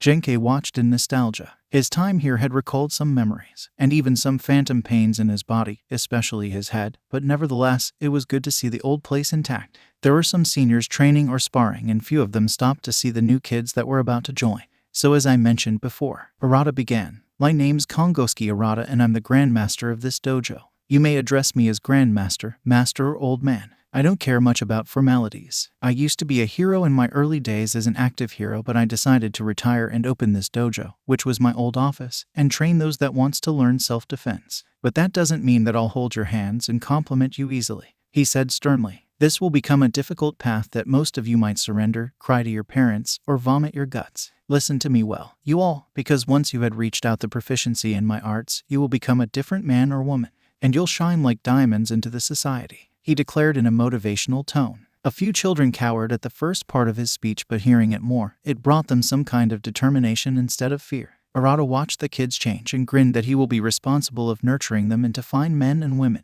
Shall we begin? 4 years passed by and training under Arata wasn't their worst decision in their lives. Sure, there were times that they had puked for overdoing it and received more punches than they could have returned back. But they had overcome most difficulties than many other kids of their age had done. Junpei, Izuku and Itsuka had trained together for the most time, and Arata was to believe that these three kids had shown more promise than any of their ages. Itsuka showed her versatile ability to fight with her quirk, and without it, it put most of her opponents hesitate on how to fight her without getting hurt. Junpei mostly used his quirk to dodge quickly when his legs couldn't, showing that if Junpei continuously used his quirk like that, his opponents might not be able to touch him unless he wanted to be hit. And even if he didn't use his quirk, he was a monster in the power department. Izuku was the one that Arata was worried the most, but through the years, his worries had disappeared when Izuku began fighting with dexterity and flexibility. While he was the quirkless of the group, none of the kids had underestimated him when he began fighting seriously. His fighting and grappling skills had put them to shame, but his nature of heroism. He had helped others when they didn't ask, which earned him on their good sides. Even his analytical skill had gotten him wondering how monstrous it would be if that was sharpened to the point that his brain analyzed heroes' and villains' quirks in a tremendous power. It has gotten him that he had joined to the dark side. He would be a force to be reckoned and feared. The three kids were good friends to the point that they would have been called brothers in arms, except for Itsuka, who would be his sister. Speaking of sister, Itsuka was looked upon being the big sister of the students of her age because of her leadership and quick decision. It would have been good to nurture her more her skills, but life didn't go as planned. Oh, the three kids had joined together with Genkei, Hideko, and Ko and Itsuka's parents, Itsuki and Kendo Naoki, who had become friends with Hidako and Inko. The reason behind their reunion was because the Kendo family had to move out of Shizuoka Prefecture because of Itsuka's parents' jobs. "I don't wanna. You can stay here with us. Just don't go," Izuku wailed tearfully, holding Itsuka's hands. "You dummy," Itsuka snickered, also tearing up. Real men don't cry. Junpei wasn't saddened to the point of crying, but for 4 years they had grown closer than any time Junpei had lived with. He sure had people in his previous life, more to those two little ones that he protected, but this was something he was going to cherish. He wondered now how they and the people he left behind were. "You should say something, Junpei-kun." Hideko pushed him softly with a small smile. "It's okay, Mom," he stated solemnly before smiling when Izuku and Itsuka looked at him. "This isn't a farewell. It's a see you later." Itsuka sniffed before grinning at him. "That's what I said. I'll train hard and show her how I grew," Izuku declared firmly, wiping his tears with his arm. Itsuka walked toward him and gave him a hug. Then, "See you later, Jakun." During the 4 years that they were together, Izuku had mentioned his nickname and Itsuka wondered about it, telling her story behind the nickname. Itsuka wanted to say it too, and Junpei gave the approval, only if she won against him in one of the spars. It would say something that women want something when they put their hearts to it. She had won one spar against Junpei, after losing many times, but once she won against him, she was delighted and sang her victory. Junpei shook his head with amusement and let her use his nickname. Not like she didn't get either. "Yeah, see ya, Suka," he said, returning the hug. Slightly reddened, Itsuka scratched her cheek before shaking it off and looking at Izuku. "I can continue training because I ain't going to neglect mine, so we three will become heroes at UA." "Okay." Izuku nodded vigorously, sobbing quietly. "Okay, we'll get in contact, Suka." Junpei smiled, which Itsuka blushed and nodded. With that, the Kendo family moved out and the two continued training together. Arata was saddened of her departure, but he had given her some routines for her to train and that she would be always welcome to his dojo, which she delightedly accepted. Weeks passed by and Junpei had announced his second quirk that his family were patiently waiting. The second quirk that he had chosen was because of his close combat capabilities. The surprising thing that had happened when his second quirk appeared. He had gotten 2 yellow horns poked out his skull. It was a simple day like any other day when Izuku noticed something small popping out his skull. Blinking in surprise, Junpei touched slightly his newly formed horns and was surprised that his second quirk had appeared. Sure, he had first told his family about it and both Genkei and Hideko were overjoyed of it. The next day, he had told to the Midoriya, Bakugo, and even Arata because it would be strange for him to notice the 2 popping horns on his skull. Izuku's reaction was subdued because while he began surprised, he was slightly jealous of it but quickly shook it off as it wasn't very important for him to be resent it. Arata's reaction was overwhelming in a good way, as he simply cackled about it and shrugged the news like any other day. He wondered why, but he thought that age had him think that it wasn't important at all. And as for Katsuki's, well, let's say that the first reaction he expected was being livid. But he then scoffed and said the next thing, "You having a second quirk doesn't mean any shit. I will beat you either way." So yeah, that was also expected from him. If you didn't see that reaction of him, you don't him enough. But through time, he had gotten intelligent and wary of my telekinetic abilities, of which he subdued him every time that he does something hostile to Izuku. So, anyways, there has been a slightly problem when he had to deal with his second quirk. It had nothing to do with the characteristic of the quirk itself, but the name. What should we do? Keiji grunted thoughtfully with his arms crossed. "I mean, and sounds good by themselves," Fumiko pointed out, in the same position as her brother. "But in the quirk registration, we cannot register his quirk as both, but it should sound only one. What do you think, Junpei, Aunt Hauto?" The siblings said in sync, glancing at their youngest brother. Junpei sat with them in the middle of the living room between the sofas and the TV because they had asked him to. He didn't know what they were talking about until they began their conversation. It was strange that he couldn't write both quirks in his registration, as he recalled that updating it wasn't a problem. But writing two was, as there wasn't a case like it.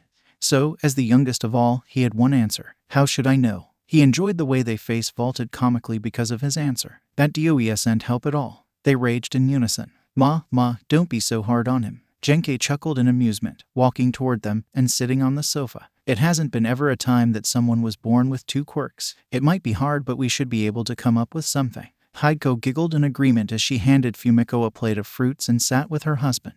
He's right, we should be able to come up with something for Junpei-kun. But Mom, Keiji groaned, eating a sliced apple. If we knew that, it would have been easier. Yeah, our quirks were easy to name them, as it was obvious. Fumiko pointed out in agreement, caressing her fluffy tail. I thought that mine was at the beginning, but when it grew up a second one, we then changed it to. And for Keiji's, we thought that it was before. That name sucked balls. Keiji grumbled under his breath before yelping in pain. YIPE. Language, son, Hiko warned him, tapping a back scratcher on her hand. Sorry, Mum. Anyway, Fumiko dragged on. What do we call it then? Genkei crossed his arms and hummed thoughtfully.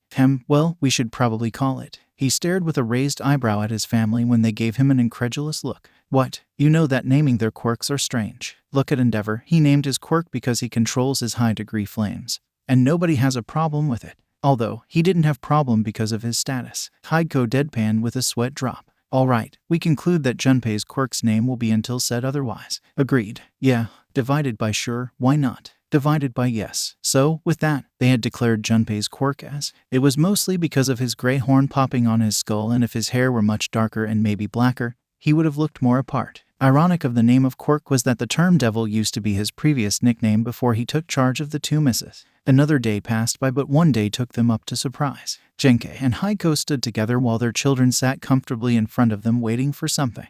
Why did you call us? Keiji asked. We have an announcement to make. Genkei stated proudly with a matching grin while Hiko smiled beatifically. We are going to have another baby. Really? Keiji said incredulously. Really? Fumiko yipped joyfully. Really? Hiko nodded in affirmation. The doctor said that I'm pregnant for a month, and he said that I should be careful from now on. She giggled. Well, we are going to have a fourth, so. Genkei chuckled, rubbing smoothly Hiko's back. We might not know how it would continue. Oh, shush. So, with that, the Takahashi family waited for their new family member and celebrated with Genkei and Fumiko helping on the kitchen while Keiji and Junpei talked with their mother. Another day in the Takahashi house.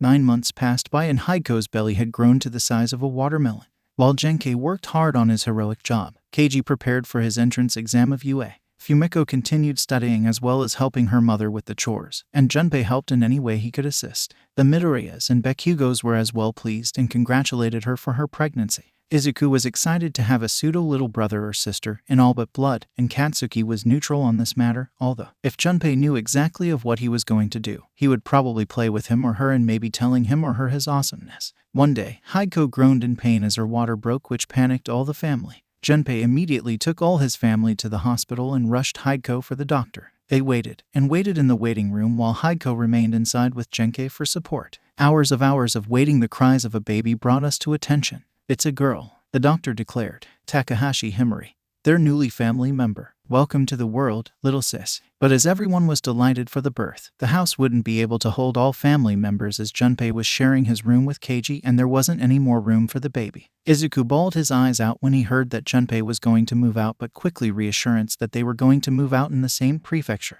Losing one friend was enough for him.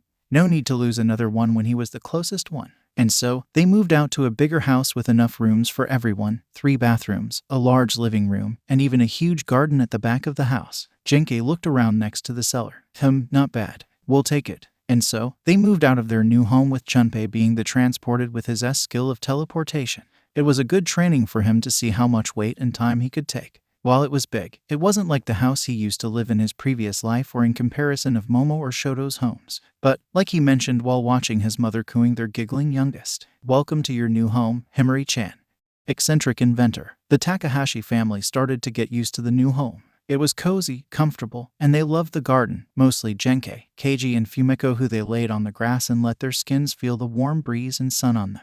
Hiko watched in amusement, and Junpei mostly played with Himari on the garden when she wanted and guarded her. But a problem had surged. The problem was his quirk. Yes, you read it well, you all. His quirk was giving him a problem. Why do you ask? If you don't remember, his new quirk gave him Goliath-like strength even in his child body. And the first thing it happened when he used Chopstick as normal as possible, but they ended up crushing them like butter, which shocked the family except for the oblivious Himari. And they were iron ones, not wood. Many other accidents happened with him which won't be mentioned as the replacements were many. But one that can be mentioned was that during his training in the Unbreakable Dojo, Genkei had told Arata about the surge of his new strength, which intrigued Arata fully and asked one of the toughest senior he had to spar against him. Most kids, Izuku included, were worried about Junpei's safety, but Arata shrugged them off, even if reluctantly. Genkei accepted this match and began the sparring. To say that Junpei's new strength shocked everyone was an understatement, as when he sparred normally, people barely flinched with his punches. Now, the toughest senior whose quirk could tank any kind of attack, which he had the best defense quirk in the dojo, was sent backward and crashing toward a wall, knocked out, was shocking to everyone.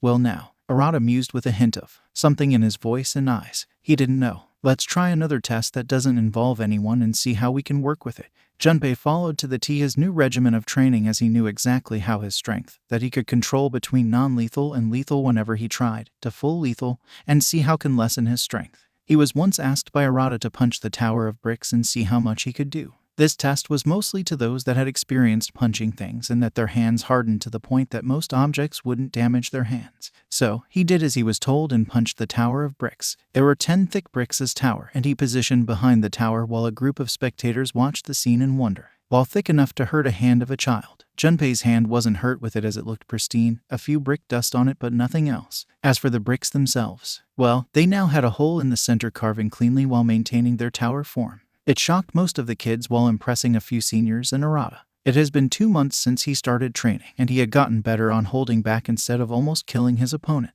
He could now only train with seniors as they had more experience than him, and Izuku wasn't worried with it. We can train together once you get better with your strength, he declared, and Junpei was okay with it. Continuously training his quirk and strength, he knew that no matter how much he took his time on training them, he felt that it wouldn't be close to reach his limit. So, he decided to ask his parents about it. Mom, Dad, is there a way to control this strength of mine? Junpei asked. I know that I won't be able to control this strength by myself alone, and I need somehow to adjust my power. Both parents glanced at each other, understanding their son's worries. While he had worked hard to adjust his strength, being a kid with a Goliath strength was very worrying for those close to him, and they had to look for a solution before accidents occur. Dear, should we ask for support equipment for Junpei? Hideko asked worriedly. Yeah, we should. But it will be difficult to find a competent support industry that is able to match Junpei's strength. Genkei grimaced. While I'm not dissing them for their quality, they wouldn't be able to match his strength, and they are working. What about your parents or your brother? Junpei blinked in surprise. That was the first time he heard about them. The only time he knew about his grandparents or any uncle or aunt, from both Genkei and Hideko, were the times that they sent them presents during special events which were extravagant.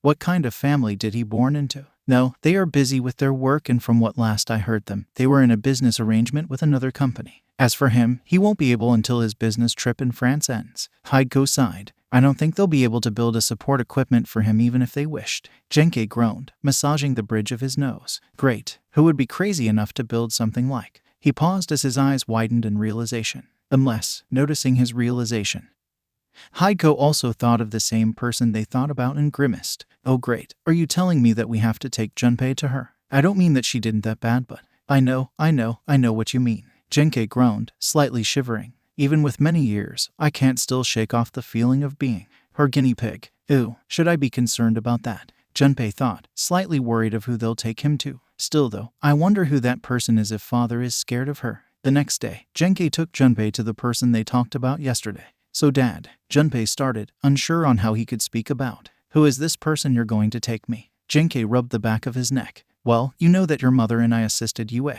together, right? With an affirmative nod, he continued. Well, back when I started, I used to have the same problem with you at the beginning, and there was someone who got interested in making me my support equipment before I stopped using them. So, Junpei tilted his head, wanting to know more. Well, my son, while the person we are going to meet is strange, she is one of the best inventor that I can put my trust on. Apart from your mother's family, I guess. Genkei smiled confidently before that confidence shattered like a broken glass as it became twitchier. Despite of her oddness, Junpei mused who this person would be. someone new that he didn't have any knowledge of. I mean, I did meet Itsuka by chance as I knew that she was a martial artist. I would meet other characters that I know of or those that I don't any recollection.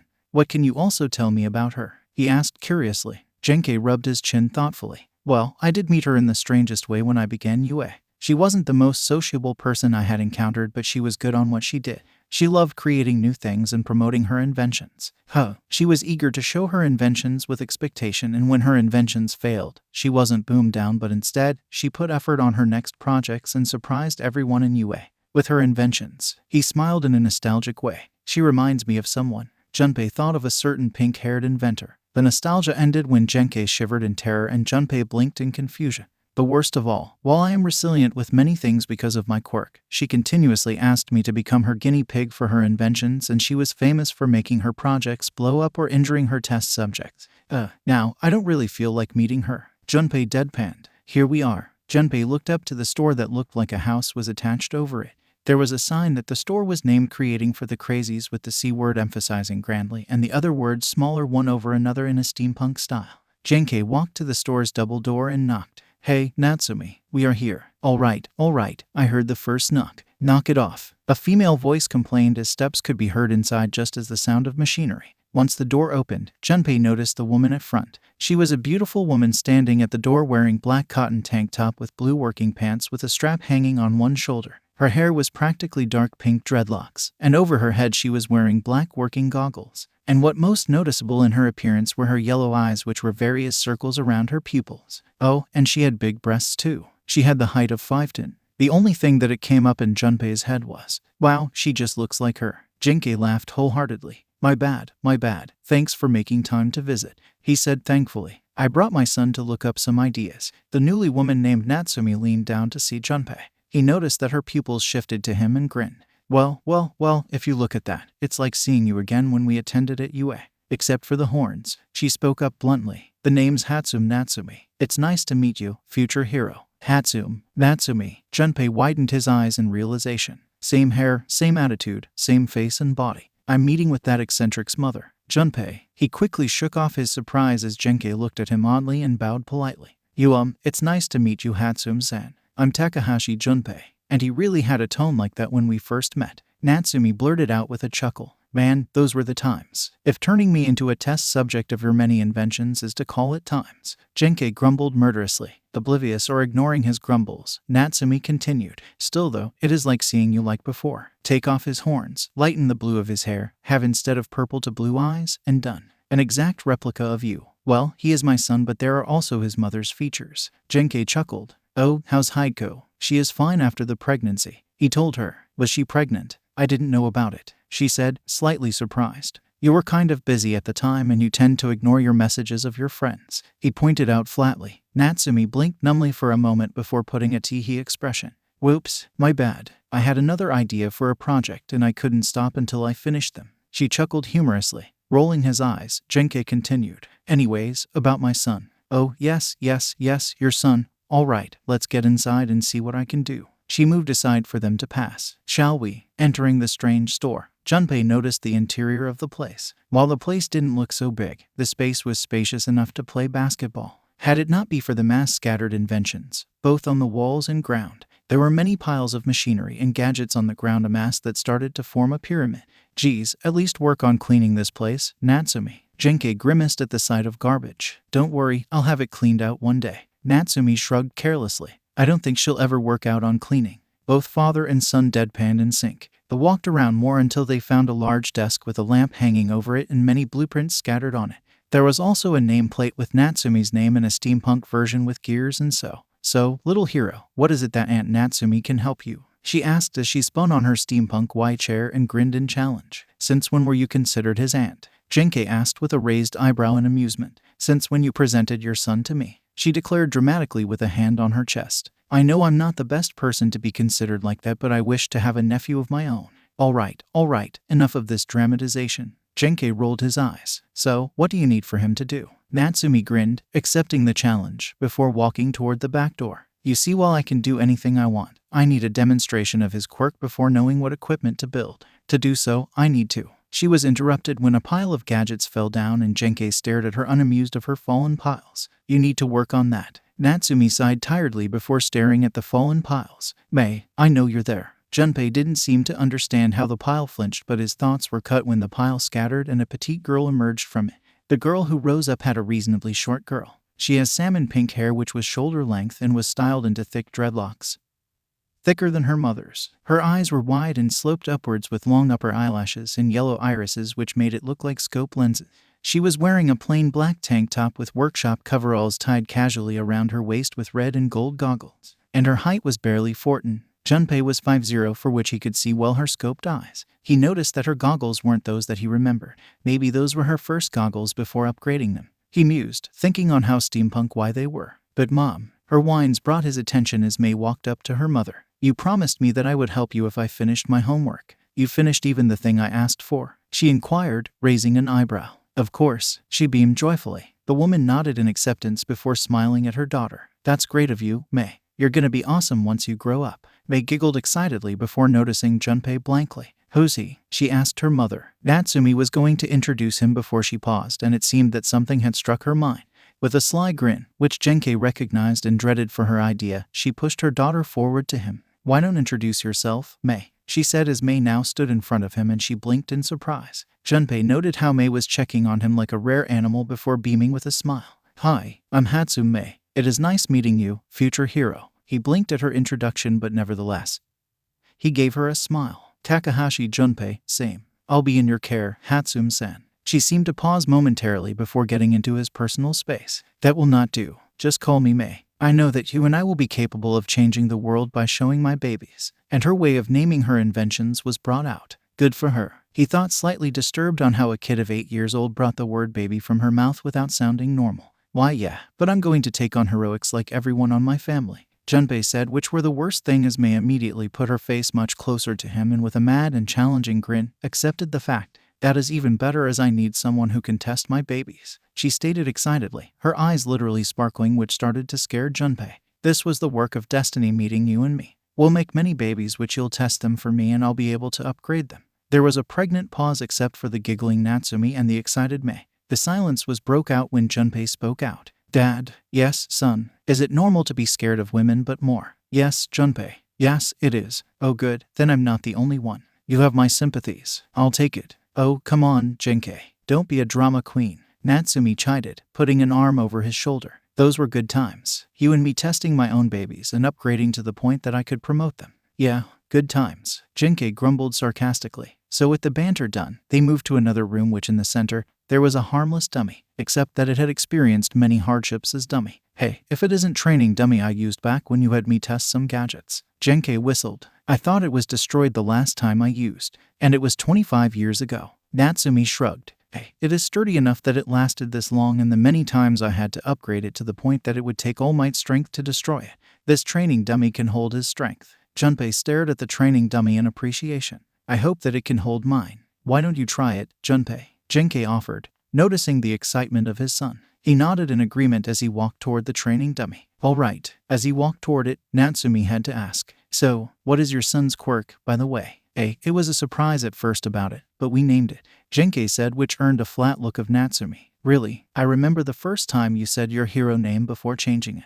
Natsumi tapped her chin, missing the blushing Genkei. What was it? Ah, yes, it was. Enough about me. My son's about to start. Genkei cut in, blushing while covering her mouth with his hand. Junpei, ignoring what they chatted, stood in front of the training dummy in expectation. While he wanted to spar more with his seniors, there was a limit on how long they could continue, and training dummies weren't resilient enough for his strength. Somehow, I feel like that bald character of that anime the missus were suddenly interested in. Junpei thought before shaking off those memories. You can do it, Takahashi. May cheered, which Natsumi grinned at her daughter and Genkei sighed. Junpei positioned himself ready to strike the dummy. He reeled back his fist and threw his punch toward it. The consequence of his actions brought widened eyes of his spectators, which they barely managed to cover their eyes as a shockwave with wind blew up completely the training dummy. Once recovered from the shock, Natsumi whistled at the state of the dummy. The pole that was attached on the ground remained where it was, except that it lost the upper torso of the dummy. Oh, man, I thought it could last long. Junpei clicked his tongue in displeasure. Ha ha ha, don't worry, Junpei. They can also make more and resilient, am I right? Genkei said, glancing at Natsumi. Yeah, I could. She grinned, and it will be the best challenge that I'll overcome with it. The three adults glanced at the silent Mei as she hadn't spoken at all. The reaction was unexpected for Junpei but for Natsumi and Genkei. They were familiar on how her expression was. Her grin stretched ear to ear and her eyes sparkled at the idea that someone could destroy the training dummy that her mother was proud of. Mom, yes, dear, can I have a suggestion? Natsumi quirked an eyebrow. Let's hear it first. The mother leaned down to her daughter's height and Mei whispered something on her ear. After finishing her whispering, Natsumi looked blankly for a moment before grinning, which brought shivers to Genkei. Well, that is a great idea, she stated. Nothing less of my daughter, that is for sure. Genkei, she called out the hero. Why don't you lend me your son? A pause. ... and then, what? Genkei shouted incredulously. Why, I brought him for his support equipment and you are asking me to lend him to you. Do I look like a toy to you? Junpei deadpanned with a sweat drop. Because, Natsumi bellowed out dramatically. I understand what you are thinking, but I will pay him the part-time job if he wants to help around. With his strength, we would be able to accelerate some commission that we were asked to. The more the merrier. Junpei noticed Genkei's eye twitching on how to respond to that before sighing wearily and pinching the bridge of his nose. And to think that this was a bad idea. He grumbled under his breath. He sighed again to calm himself down before staring at his old friend. I have to speak with my wife about this before we decide anything. But I won't promise you anything, you understand. All right, Natsumi grinned victoriously. As for the gadgets, oh yeah, Mei, bring me my notepads, she said, raising a hand which Mei immediately handed her one and begun writing. All right, we will have to build some kind of suppressor that won't kill anybody but enough to make his opponent unconscious. Are you following? With an affirmative nod, she continued. So, we might need to build a prototype for both arms and legs and test them as soon as possible. With a final scribble, Natsumi nodded with a smirk. All right, I might have something to work with. Mei, check our inventory if we still have some of these materials to start. Roger that, Mom. Mei saluted, receiving the notepads before looking at Junpei with a smile. It was nice meeting you. With that, she began her work. Why yeah, Junpei mumbled, unsure of how their first time meeting went. His first meeting with Itsuka was surprising for him and he was glad to meet her. She was looked up as the leader of her class and she was strong, and also a good sparring opponent. But meeting Mei, because of his lack of control, it seemed that the world has planned something for him and now if his parents permitted him to work here, he would see her daily. Okay, Natsumi, what's the big deal that you had to ask about my son working here? Genkei huffed, crossing his arms. Natsumi glanced between Genkei and Junpei, who had still watched Mei do her things, before whispering on his ear. Genkei listened attentively for her excuse before frowning in contemplation and nostalgia before sighing in defeat. Fine, that is something I can relate between you two. Genkei rubbed his face. But still, the final word is between me and Hideko, so don't get your hopes up, alright. That is all I ask. Natsumi nodded in affirmation before looking at Junpei. So, what do you think of my daughter, future hero? Junpei looked at the mother present before looking back at the daughter. Well, she is quite a character you don't see every day, he admitted truthfully. Natsumi laughed at his confession in acknowledgement. Yes, she is my daughter and got most of my traits than her father, she said. All right, little hero, we'll be busy for a time so I think that it would be a week or so to get a prototype. We'll call you when it is ready. With that promise, Genkei and Junpei left the warehouse, leaving the duo engineers to work. They had returned to their home and both father and son went to do what they were supposed to do. Junpei played with Himari on his laps, giving her some weird faces and earning some adorable giggles while Genkei sat with Hideko on the dining room with cups of tea. So, how did your meeting with Natsumi-chan go? Hideko asked. Well, truthfully, she hadn't changed much through years and it's still the same when we first met her. Genkei answered with a chuckle. In fact, she has a daughter that looks and acts like her. Oh my, it seems that Junpei-kun will live like you had. She chimed with a chuckle. Ugh, don't remind me of that. He groaned, sipping his tea. I was the unluckiest one on being asked to test her gadgets. Too much explosions. Too much pain. That was too much. What is I hear about explosions? Fumiko asked in worry, walking out of her room. And did I hear something about a girl? Keiji added, the same as his sister, with a grin. Oh, our little brother is meeting another one? Huh. Don't you worry, that your brother will teach you the way of wooing a girl. I simply went to look for a support equipment and the one who would work on it was coincidentally a girl. Junpei said flatly. Oh, don't be so shy on your Aniki, he stated, getting closer with a sly grin. If you're going to pester me because of it, I'll use my eyes. Junpei warned him, narrowing his eyes. I'm not afraid to use it. Keiji was about to retort before Fumiko slapped a tail on his back, earning a glare. Hey, what the hell, Fumiko? Knock it off, Keiji. Just because he met another girl doesn't mean that he was going to woo her. She huffed angrily. He is 8, for God's sake. I won't let you taint his innocence with your stupidity and hormonal problem.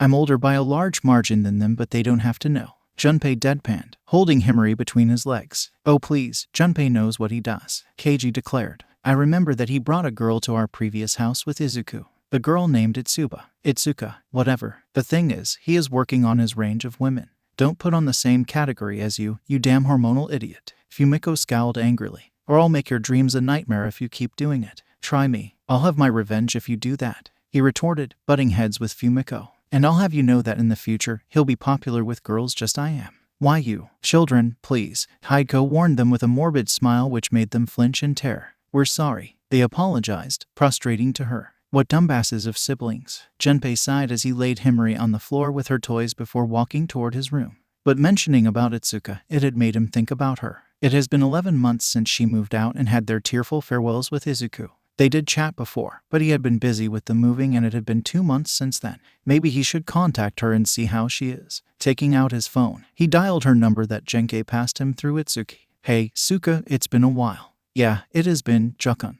How you've been? She asked, happy for calling her. Good.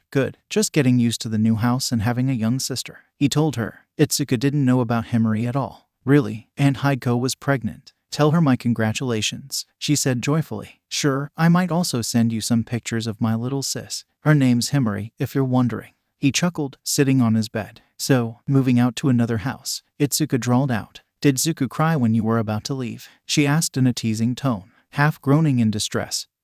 He slumped down with a hand on his face. Yeah, you wouldn't believe how much he cried when I told him. He was crying more when you left. Can't blame him, she responded, hinting that she was shrugging. From what I understood, you were his very first friend that didn't leave him, so it is an understatement that he would cry. Yeah, I guess, he admitted, quite happy about his friendship with Izuku. If only he could say that about Katsuki. Anyways, how's treating you in your new home and prefecture? There weren't many changes about it, but I miss you both. Sparring. I tell you how the new dojo I moved, my opponents can't even throw a punch or underestimate me completely. It is a complete disrespect, she complained. I remember how a senior underestimated you when you first sparred with him. He chuckled. You destroyed him completely, and ever since then, there wasn't any senior that held back against you. Yeah, those were the times, she said wistfully. How's Zuku, by the way? Junpei shrugged. Same old. He keeps writing down on his notebooks and keeps gushing on All Might's merchandise. Oh, and he also focuses on his training since it is his dream to go to UA. Itsuka giggled. Ha, that sounds like him. How about you? How are you holding up in the dojo? He sighed half mockingly. Well, some of the seniors are the same age as us are mad because they can't hit me at all. Well, you are fast that dodging seem easy for you and you hit back hard, she pointed out. Haters gonna hate. If they can't hit me, they should work hard to do so. He shrugged with a shit-eating grin before sobering when he remembered something. Oh, almost forgot. Back at the Unbreakable Dojo, Grandmaster Arata invited various martial artists, heroes included who were his alumni, and trained us. Oh man, I wished I stayed. Itsuka moaned in defeat. Training with heroes would have been a boost for my training. When we meet up, I want to spar against you, she demanded. Junpei laughed. All right, it's a deal. It would have been fun if you stayed. There was a pause which Junpei frowned at it. Did I say something wrong? He wondered confusedly. Before he could ask, Itsuka continued. Anyways, how's Arata-sensei? I know that he is busy with his work, but otherwise, he was a great master. Oh, beating idiot kids for their morals, telling the parents off when they demand to have their kids taught, the spoiled ones, and bellowing out his laughter like he found a challenge on anybody. And that anybody was unfortunately me. He told her flatly. Haha, same master. Itsuka chuckled. All right, I think I had taken enough time of yours. Take care, Jukun. Before I forget, he began as he felt she needed to hear it. I know we will meet 4 years before UA. But, Izuku and I miss you dearly, Itsuka. Don't forget about it. There was a hitching gasp in the pause which Junpei waited for her response. After a few seconds, Junpei could hear the happiness of his dear friend. Why yeah, thanks, Jukun. I'll wait for you and Izuku in UA, she declared. Yes, ma'am, he chuckled. Good night, Itsuka. Good night. Turning off his phone, he laid down on his bed and stared at the ceiling. He had lived through 8 years and a half since he was reborn, and he was living well his new life. There will be challenges, which is for sure, but he knew that he had people he could depend on this moment. The next day, he was told by his parents what they talked about working with the Hatsum, but it seemed that he wouldn't be able to work there, but assist during visits were fine. He would be allowed after 12, but only a few hours. 2 weeks passed since he met the duo mother-daughter Hatsum. They had taken a week more to work on his equipment, and their patients had granted a call from them, calling that the prototype was ready. Genkai, little hero, welcome to our crazy factory." Natsumi greeted them warmly as they walked inside. Come in, and let me show you the magic." Once they were inside, they noticed that the piles of gadgets had piled up more than before. "You've been working on more commissions, Natsumi." "Cause I think they had piled up more than the last time we got here." Genkei sighed. "What can I say?" Natsumi shrugged cockily with a grin. "If nobody is capable of finishing their work on time or are incapable of building it, they all send it to me. I'm proud of myself, if I say it myself." Sure, I believe you." Genkei rolled his eyes playfully. "May, they came for the support equipment." "You finally came." May appeared, dirty as always with grease on her face and clothes. Junpei noticed she was holding something between her arms. "Welcome to our crazy factory." He blinked at the coincidence between the mother and daughter on how they greeted them. Deja vu. What was that? He quickly shook off his head. "Nothing. It is good to see you again, May." "Good, because I want to show you your new equipment." They grabbed on his sleeves and dragged him off. "Follow me." Hey, I can walk. Doesn't this remind you on something?" Natsumi chuckled to the nostalgic sight. "I said before that Junpei looked more like me, but..." Genkei sighed. "Well, it seems familiar." "Yeah," she chortled in agreement. "I wonder if he is going to act like you once he gets in UA. Ugh, don't you start again, Natsumi. I had enough of reminiscing that time in UA." He groaned with a shudder. "To think how stupid I was. Aggressive, polite, stupid, and dense. Still, I am thankful that you can at least send him here talk with May," she said gratefully. "I know her desire to build her babies and getting in the support department in UA. But she really needs a friend of her age, and because of her, let's say, eccentric nature, she can hardly meet up with new people." Genkei nodded in agreement. "Yeah, I remember a time that I first met a dark pink-haired girl working on something and she hardly listened to others. Sometimes I wonder what would have happened if Junpei hadn't existed and May wouldn't have met him." Natsumi cringed at the thought, hissing between her teeth. "Yeah, well, like the past me. And I am thankful that you can let your son visit her, you know. Like I said, May needed a friend that it isn't me or her babies. Don't worry, knowing my son, he'll keep a good eye on her before anything happens," he assured her. Just on cue, an explosion surged where the kids were. Both parents weren't in the case panicked as they knew that the store had a self-defense weapons and they were both familiar with the explosion. "Unless your kid kills mine," he added in a deadpan. "Ha. Natsumi laughed and scratched her cheek awkwardly and embarrassedly. "Yeah, sorry about that." "Woo, that was awesome," May cheered excitedly, coming out of the smoke, all darkened. "You, cough say that." Junpei followed behind, also darkened of smoke, coughing. What did that supposed to do? He had the worst moment to be curious on one of the many artifacts that May's family had been working on. It was a spherical object that could hold any kind of energy inside before being released like a grenade.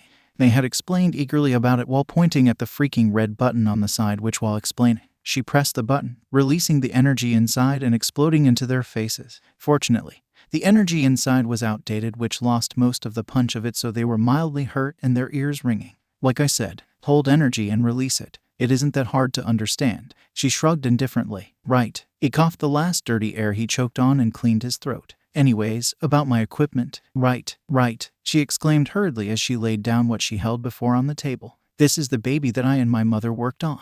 The culmination of 2 weeks of work and time we worked on since you gave us the commission." Junpei looked at the gadget on the table with interest. Both equipment was like wristbands and ankle warmers, but in a steampunk design and metallic instead of cloth. He wasn't expecting much as they were their first prototypes, so with time, he should be able to tell them about upgrading them to a much bigger version of them. Both had black and purple as main colors and had a small panel on the right wristband. "It looks cool," he pointed out blankly before earning a face-to-face closeness of May. "Cool doesn't mean the half of what this baby can do." She leaned back with a proud grin. "This baby is able to alter how much strength it can hold, so you shouldn't be concerned about it."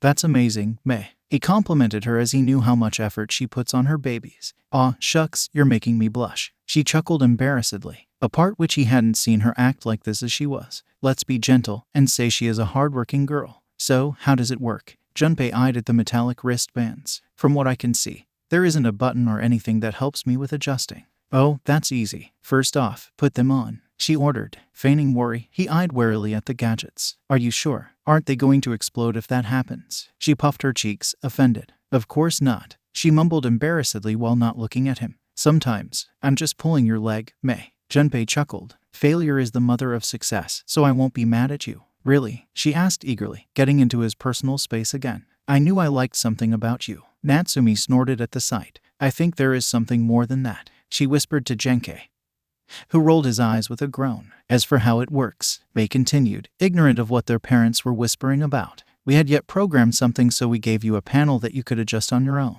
She began tipping the panel and numbers began forming in it. As she continued touching the gadget, Junpei was watching attentively on how she worked on. While eccentric, she was one of the best inventors in UA that anybody could ask for, even matching the girl in Island. Done, Mei stated as Junpei noticed that his right wristband showed 100%. And don't worry about the others. This wristband is connected with the others through hardware and software. And if you adjust your strength in this one, the others will adjust accordingly. Nice. Junpei grinned, eyeing in appreciation at the gadgets. Now I should be able to spar with Izuku with these on. First, let's test them before taking them. Mei urged Junpei to the previous room that Junpei first tested his strength on the training dummy. Natsumi and Genkai followed behind and noticed the upgrade the dummy. You upgraded it? Genkai asked, noticing the new armor the dummy wore. Yup, I got the idea of adding armor as there are some training grounds that needed more resilient training dummies. Natsumi stated proudly. This gadget is one of the many successful equipment that I created and many others buy it from me. And all is thanks to you, Genkai.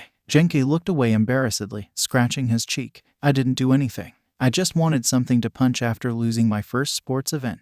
Kahaha, you say that and I know you better. Natsumi chortled amusedly. Come on, Mei pouted at their parents for their interruption. Let's see if it works perfectly. All right, I'm going. Natsumi glanced at Junpei with a hand offering to the dummy. You can start, little hero. Junpei nodded and adjusted his strength in 95%. Let's start smaller. He glanced at the now armored dummy and prepared himself with his fist. Breathing in and out in a complete serene state, he closed his eyes and slightly crouched down into a punching stance. The Hatsums and Genkai watched in anticipation on how the dummy would resist despite the first destruction.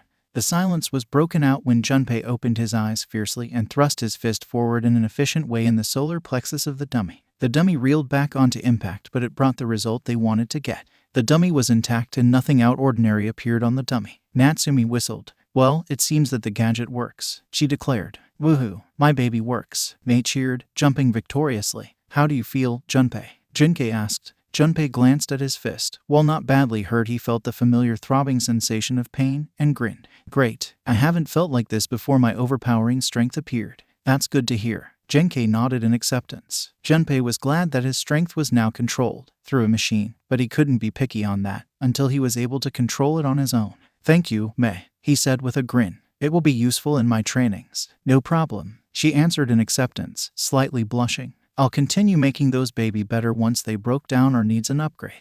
Junpei nodded in acceptance. Although she is a weird girl, her brain and dedication on building support equipment was extraordinary. Great, I'll be able to help you once I am able to work here. But for now, I'll be helping you or giving some ideas for your inventions, he declared, which brought Mei a big smile. I can't wait for that day, Junpei, she chided joyfully. In that moment, it started a weird but fruitful friendship between the future inventor, engineer, and the reincarnated hero. Once he brought out his support equipment to the dojo, a few, including Izuku and Arata, asked about them, and Junpei had explained that he was brought to a support department on commissioning something to be able to adjust his strength. While Arata disapproved the usage of them, he knew that he had yet to reach his potential to control his strength, so he allowed him to use until he is able to control his strength without them. Izuku wondered about them, and Junpei told him that the person behind his support equipment was an old acquaintance of his parents. But above all, Izuku was glad that he was now able to spar with Izuku and train together to become heroes. He was now happy that his strength suppressor Markai was now in his possession until he was able to control his strength willingly. What would happen after that? Only future will tell us.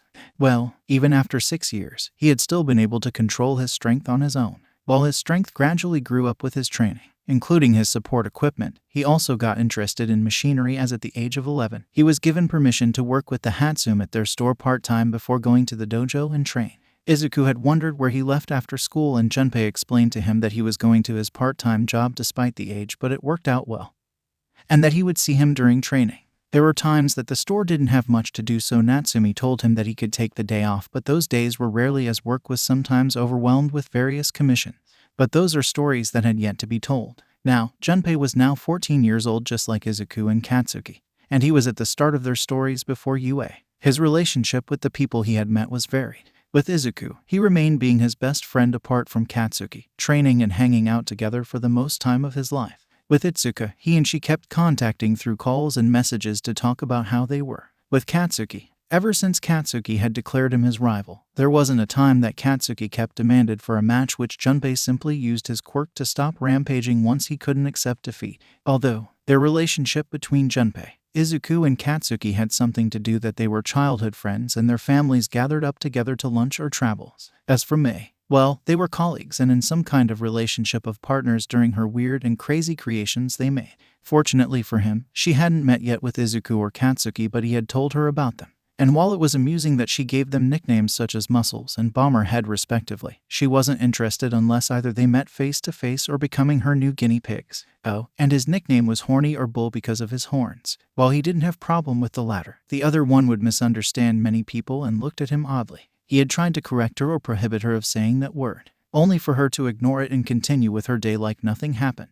Sighing in defeat, he had no other choice to let her do as her please. She was stubborn, he'll give her that. But obviously, it didn't end just like that. Sometimes, Natsumi invites him to some late lunch. He understood that they were the same on not eating during their working times on their babies, so he sometimes brings some sandwiched for them when they forget to eat all day. And he was surprised that Natsumi knew how to cook. He thought that like her daughter, she could barely cook and order takeouts. Of course, he didn't voice that. Why, you ask? Well, you have to understand one thing that can be described to the Hatsum family: the insanity of the mother-daughter duo. Working on their store, he had become some kind of guinea pigs of Mei's, testing many of her babies, which resulted in various errors and injuries which he got used to. It's a lie, but it was more manageable to hold his resistance. Nevertheless, he had gotten so used to her insanity that he felt numb of it while others watched them oddly. His family somehow gotten used to Mei's madness, although Junpei was wary to have Himari close to her. The same thoughts were shared with the other family members. Despite all her oddness and weird attitude, Junpei's family welcomed Mei, which brought her a smile which was different from the usual grins or smiles she wore. In one of their works, Mei had told him something, her dream. You know, Bull, what is my dream? She asked, her eyes on her work with a wrench on her hand.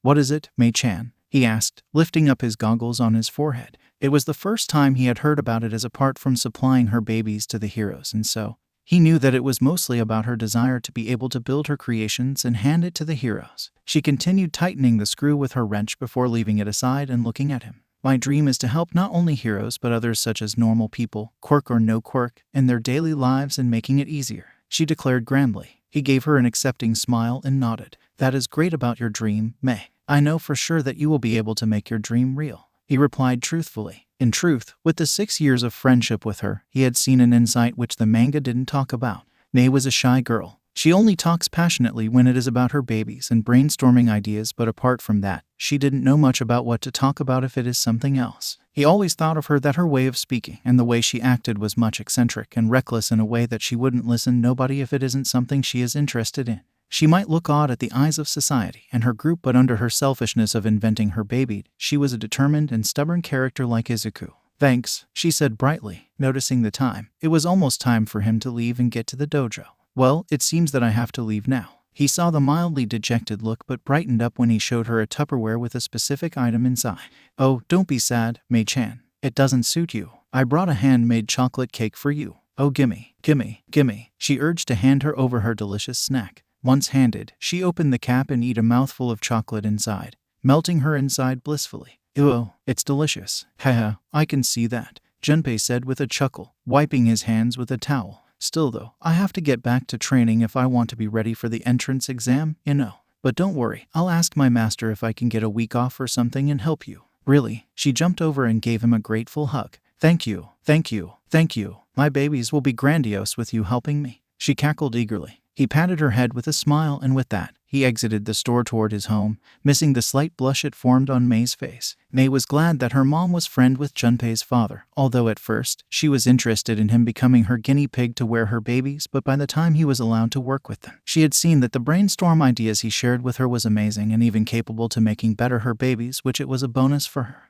Ara, what's with that blush, Mei? Mei was startled because of the voice and turned around to see her mother leaning on the wall with a grin that dreaded her completely. Mom, I thought you would be late and told me that I was capable on getting by myself, she said, flustered. Natsumi shrugged, still wearing that shit-eating grin, and walked toward her daughter. Ma, the exhibition I was supposed to get at got attacked by villains and a hero happened to stop them. So, the event was passed to another date and I came earlier than I supposed to. She looked at her daughter mischievously. But enough of that. What was with that look that you gave at the door when Junpei-kun left? Mom, stop teasing me, Mei moaned. Natsumi laughed at her reaction. Hahaha, I'm pulling a leg of yours, Mei. I know that look when you looked at Junpei. She sobered up with a solemn look. just as I was in love with his father. Huh, Mei was surprised at that. What do you mean about that? Natsumi pursed her lips in a thoughtful manner before shrugged and walking away. Nothing important. I'll go take a nap or something. Wait, what do you mean about that? Mom. Oh, Junpei suddenly had the urge to scratch his head. Like he missed something. Important. Something that would understand about something. He shrugged it off and continued getting toward his home and get prepared to the dojo. Now that he thought about it, Mei hadn't met Izuku as Itsuka did. If he was honest, she can be an oddball or weird to him, but he can say that she is indeed a good friend that he can talk to, and he felt that Mei needed more friends than him. Just like Izuku, maybe it would be a great idea of have them meet each other. Although, with Izuku who is still shy talking with girls except for Fumiko, Himari, and Mei who talks uncontrollably but cannot talk anything else except about her babies or anything related to that, they weren't going to make any progress, and he expected to watch the funny scene of the first meeting between them in the future. Why does he feel like he didn't want that? Whatever, there is still time to think about it, so he shouldn't be bothered about it yet. But it has also been quite a normal day, except that Izuku had grown more than he had first encountered. He was from 5'5" to 5'7", barely closer than Katsuki, which his height is 5'8". He had grown more muscles than Junpei could have thought. His body started to make shape during his first years of training. He was noticeably leaner than other boys in his years. Even girls would take long looks on him during PE. Also, his appetite became bigger, thus the years of training that his mother and Co. prepared grand quantity of food. Even sometimes Junpei and Izuku would take place in eating competitions or something like that. But among the three childhood friends, Junpei was the tallest and buffest. He had grown from 5'0" to 5'8" just because of his father's genes, which his father, Genkei, is 6'6", his mother, Yui, is 5'9", his brother, Keiji, is 6'0", his sister, Fumiko, is 5'8", and his little sister, Himari, is 39.5, being the youngest of the family by 6 years old. His muscle mass had grown so much that his old clothes could barely hold him, yet he maintained a balanced dietary, although sometimes his hunger gets the best of him. Sometimes people would mistake him with Kenshiro of Hokuto no Ken because of his muscles. So he decided to let his hair grow so much that his bangs covered a third of his face, leaving his right eye open and the back of his head. The hair reached to his shoulders, so sometimes he had to tie into a pigtail to not bother him during his training. It's going to be their last year as seniors in junior high, so he will begin training his newfound quirk. To be continued. OMAK, what if the meeting? Junpei dreaded one day of having Mei meet with Izuku and Katsuki. It just happened to be one of those days that Mei brainstormed an idea and needed his help and assistance on her project, which, it happened suddenly. Junpei walked out of the school with Izuku behind, and not far was Katsuki. Yo, you wanna get something before going to the dojo? He asked. I don't know. The last time we did that, Grandmaster Arata got mad and bonked us with a bokken. Izuku grunted, massaging the phantom pain on his head. It didn't hurt much. Junpei shrugged. That is because of you have a hard head with your quirk, Jukun. Izuku deadpanned. While they were talking, Katsuki grunted just behind them and rolled his eyes. Anyways, we still up to the cooking classes with Aunt Mitsuki and Aunt Nko this weekend? Junpei asked. The truth was, while the three of them weren't much closer than Junpei thought, they still worked on their cooking skills with their families in case that the parents weren't able to be available to cook. Keiji and Fumiko also cooked on their own in the case that they leave the house. Keiji is looking for a place right now, but he had gotten used to cook on his own. If it wasn't meat all the time, at least have some vegetable, you carnivorous idiot. Anyways, Izuku nodded. Yeah, we should get to. A female voice shouted out excitedly before anybody could wonder. Somebody had planted on Junpei. Most likely his face in between two pair of melons. Bo, I have a great idea of a project and I need your strength to finish it. Mei eagerly chanted, oblivious or ignorant that her breasts were on Junpei's face as she looked excited for her idea and having her friend to help her. Oh, Mei, I was wondering why you came. Junpei's voice was mumbled out between her breasts, not even flinching at it, while everyone else looked either dumbfounded or shocked, as most boys were envious of Junpei. Junpei had already admitted defeat of having her act like this, and this action was one of those. Also, he was an adult in mind, so he had to act accordingly despite of his hormonal body, which was being suppressed controllably. What? Izuku stammered, surprised. Hey, what the hell, shitty eyes? Who's this bimbo bitch? On the other hand, Katsuki demanded. Mei sat over Junpei's shoulder and raised a hand with a grin. I'm Hatsume Mei. I'm the one who built the repressor Mark VI, she declared cheerfully. That doesn't explain anything. Katsuki raged on, rolling his eyes. Junpei sighed in exasperation. She's the one who built my support equipment, you dynamite for brains. What did you say to me, asshole? I am Midoriya Izuku. The greenette greeted meekly. It's nice meeting, Hatsume-san. Mei regarded Izuku for a moment before smiling. Nice meeting you too, Broccoli, she said cheerfully. Be Broccoli? He asked incredulously. PFTHHHHHH. Katsuki howled at the stupid nickname she gave him. That was a nice one. You got yourself another stupid nickname, Deku. He continued cackling. Whatever you say, Porcupine. Mei shrugged. Huh, you have a problem with me, bitch. He did a 180 on his attitude. Sighing in defeat, he looked at his passenger over his shoulder. Anyways, about your plans? Mei blinked in realization.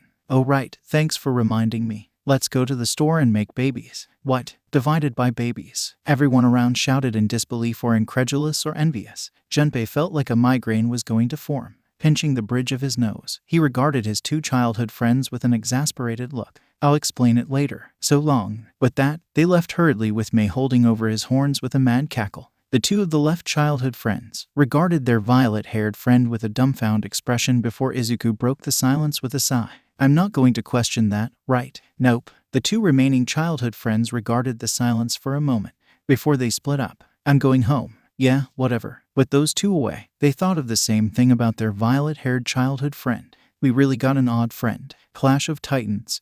Another day in Japan with the every normal life of the people, doing their own things such as working, hanging out with friends, going for a walk. BRAMP. Get out of my way. And yes, also a villain escaping from the authorities with a purse on hand. The normalcy of the world of quirks. Who's fighting? Izuku, managing to move toward the scene, asked eagerly with his notes on hand. The hero who was battling the villain was Nishia Shinji aka Kamui Woods. He had pinned down the villain, but the villain had some kind of quirk that turned him into a giant. Izuku began rambling on while writing down on his notes with precision, and an old man who stood next to him liked the energy of his.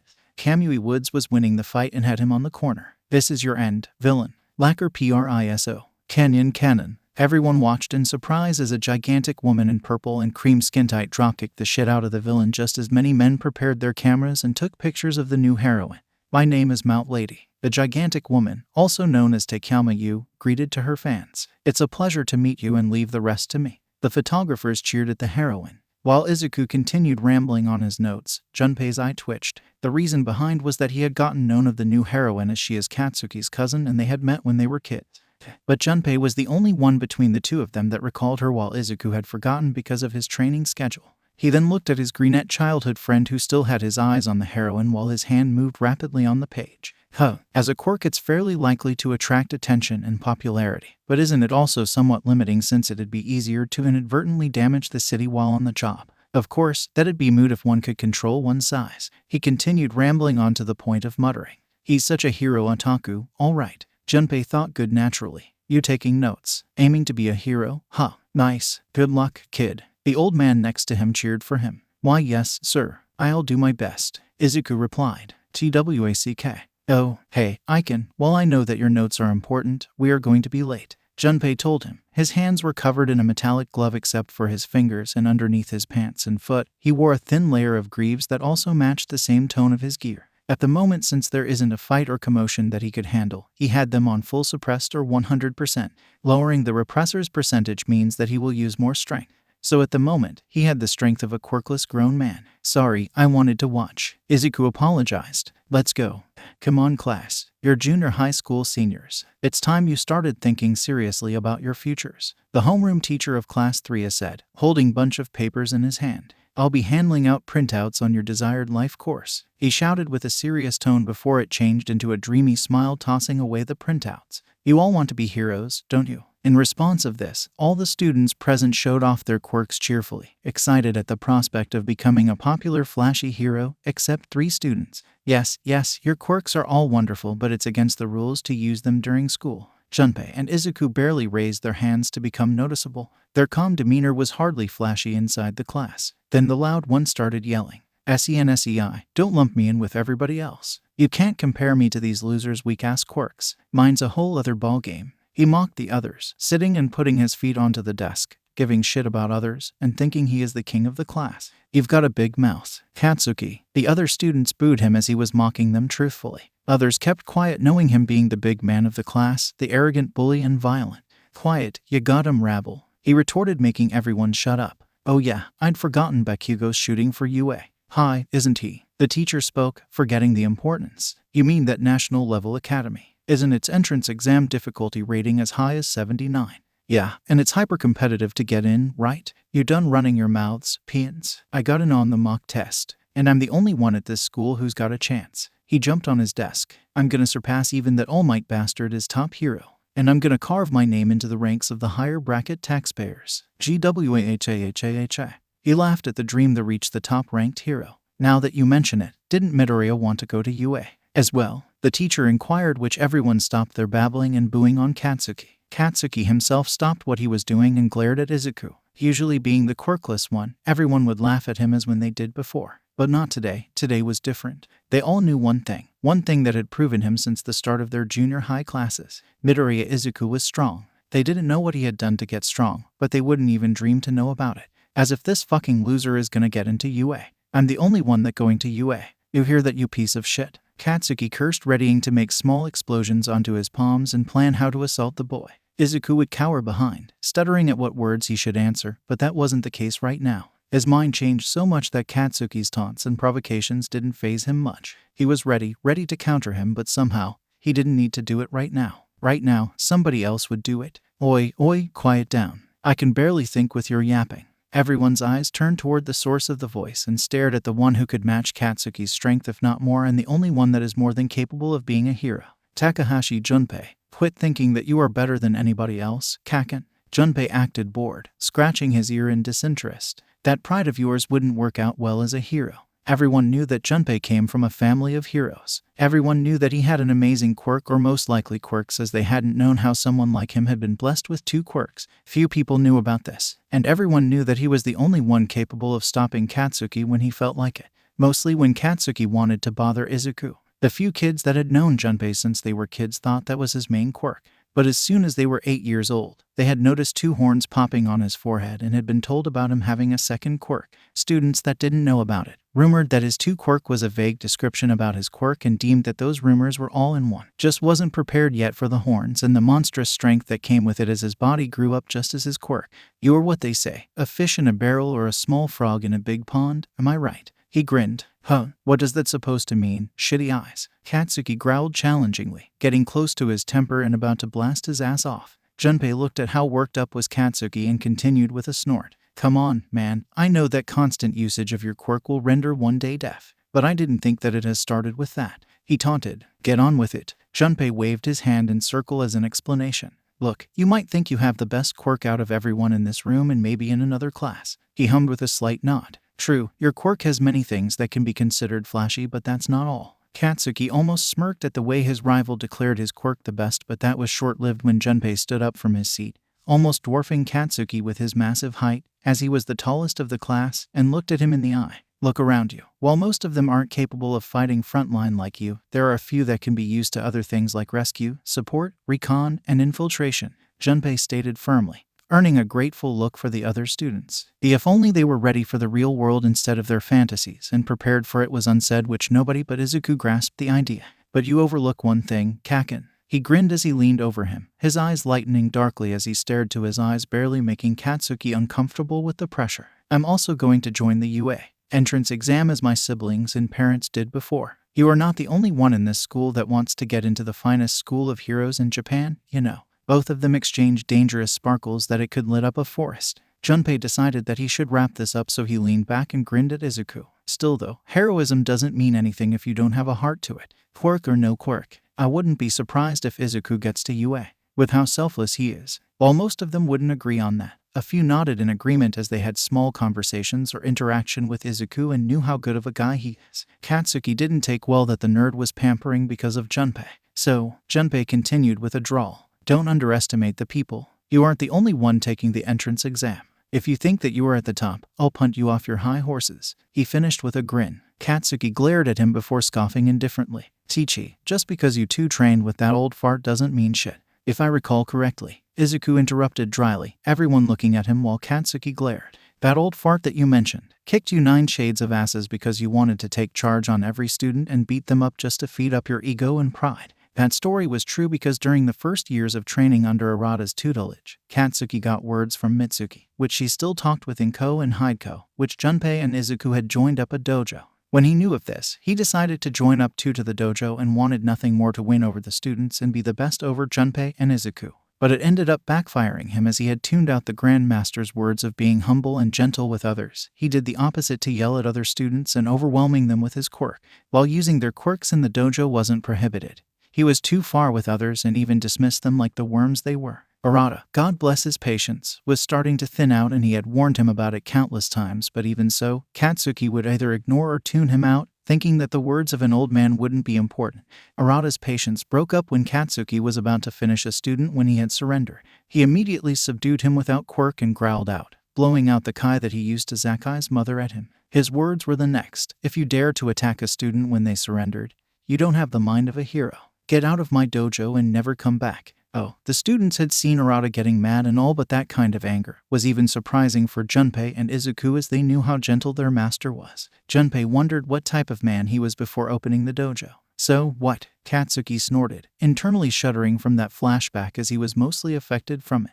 "You ain't got anything, Deku." Junpei snorted in return. Deku. Even if the years had passed by and Izuku had gotten better from the canon, Katsuki still called him that, the only thing that puts him over Izuku. As for Izuku, he simply sighed, closed his future hero analysis notebook ball 13 inside his back, and sat up to get into Katsuki's face. Years of training under Arata had given him a backbone to pull out this stunt against his former friend and bully. "While I applaud you for remind everyone that you are the smartest of the class," Izuku drawled sarcastically, "I should remind you that the three of us aced the mock test and tied first place." Everyone knew that Katsuki was smart, but both Junpei and Izuku matched his intelligence without worries that even if the other classes banded together to study better, they wouldn't be able to match them. The three of them circled, matching their eyes evenly. The fierce flames Katsuki, the unshakable mountain Junpei, and the hidden storm Izuku. Every student present watched at the three entities that would think that three titans were about to rumble and destroy everything on their path. Ignoring the teacher's protest, Katsuki's hands began smoking and take action against these two before. RIIING. The end of the class rang throughout the school as few students sighed in relief as they wished to be out of their fights. Saved by the bell, Junpei drawled, raising an eyebrow at the roof before looking at Katsuki with a cocked eyebrow and a grin. "We just got lucky," he snickered before walking back to his seat. Izuku calmly looked at Katsuki's eyes before turning around and returning to his seat. Katsuki clearly glared at both of them as he was left humiliated by these two fuckers. Those that dare to challenge him, he will crush them with gusto.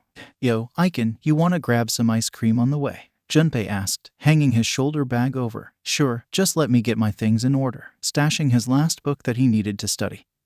He wore his yellow back over his back. "Okay, let's go." They were about to leave the school ground to savor the frozen snack. Someone interrupted.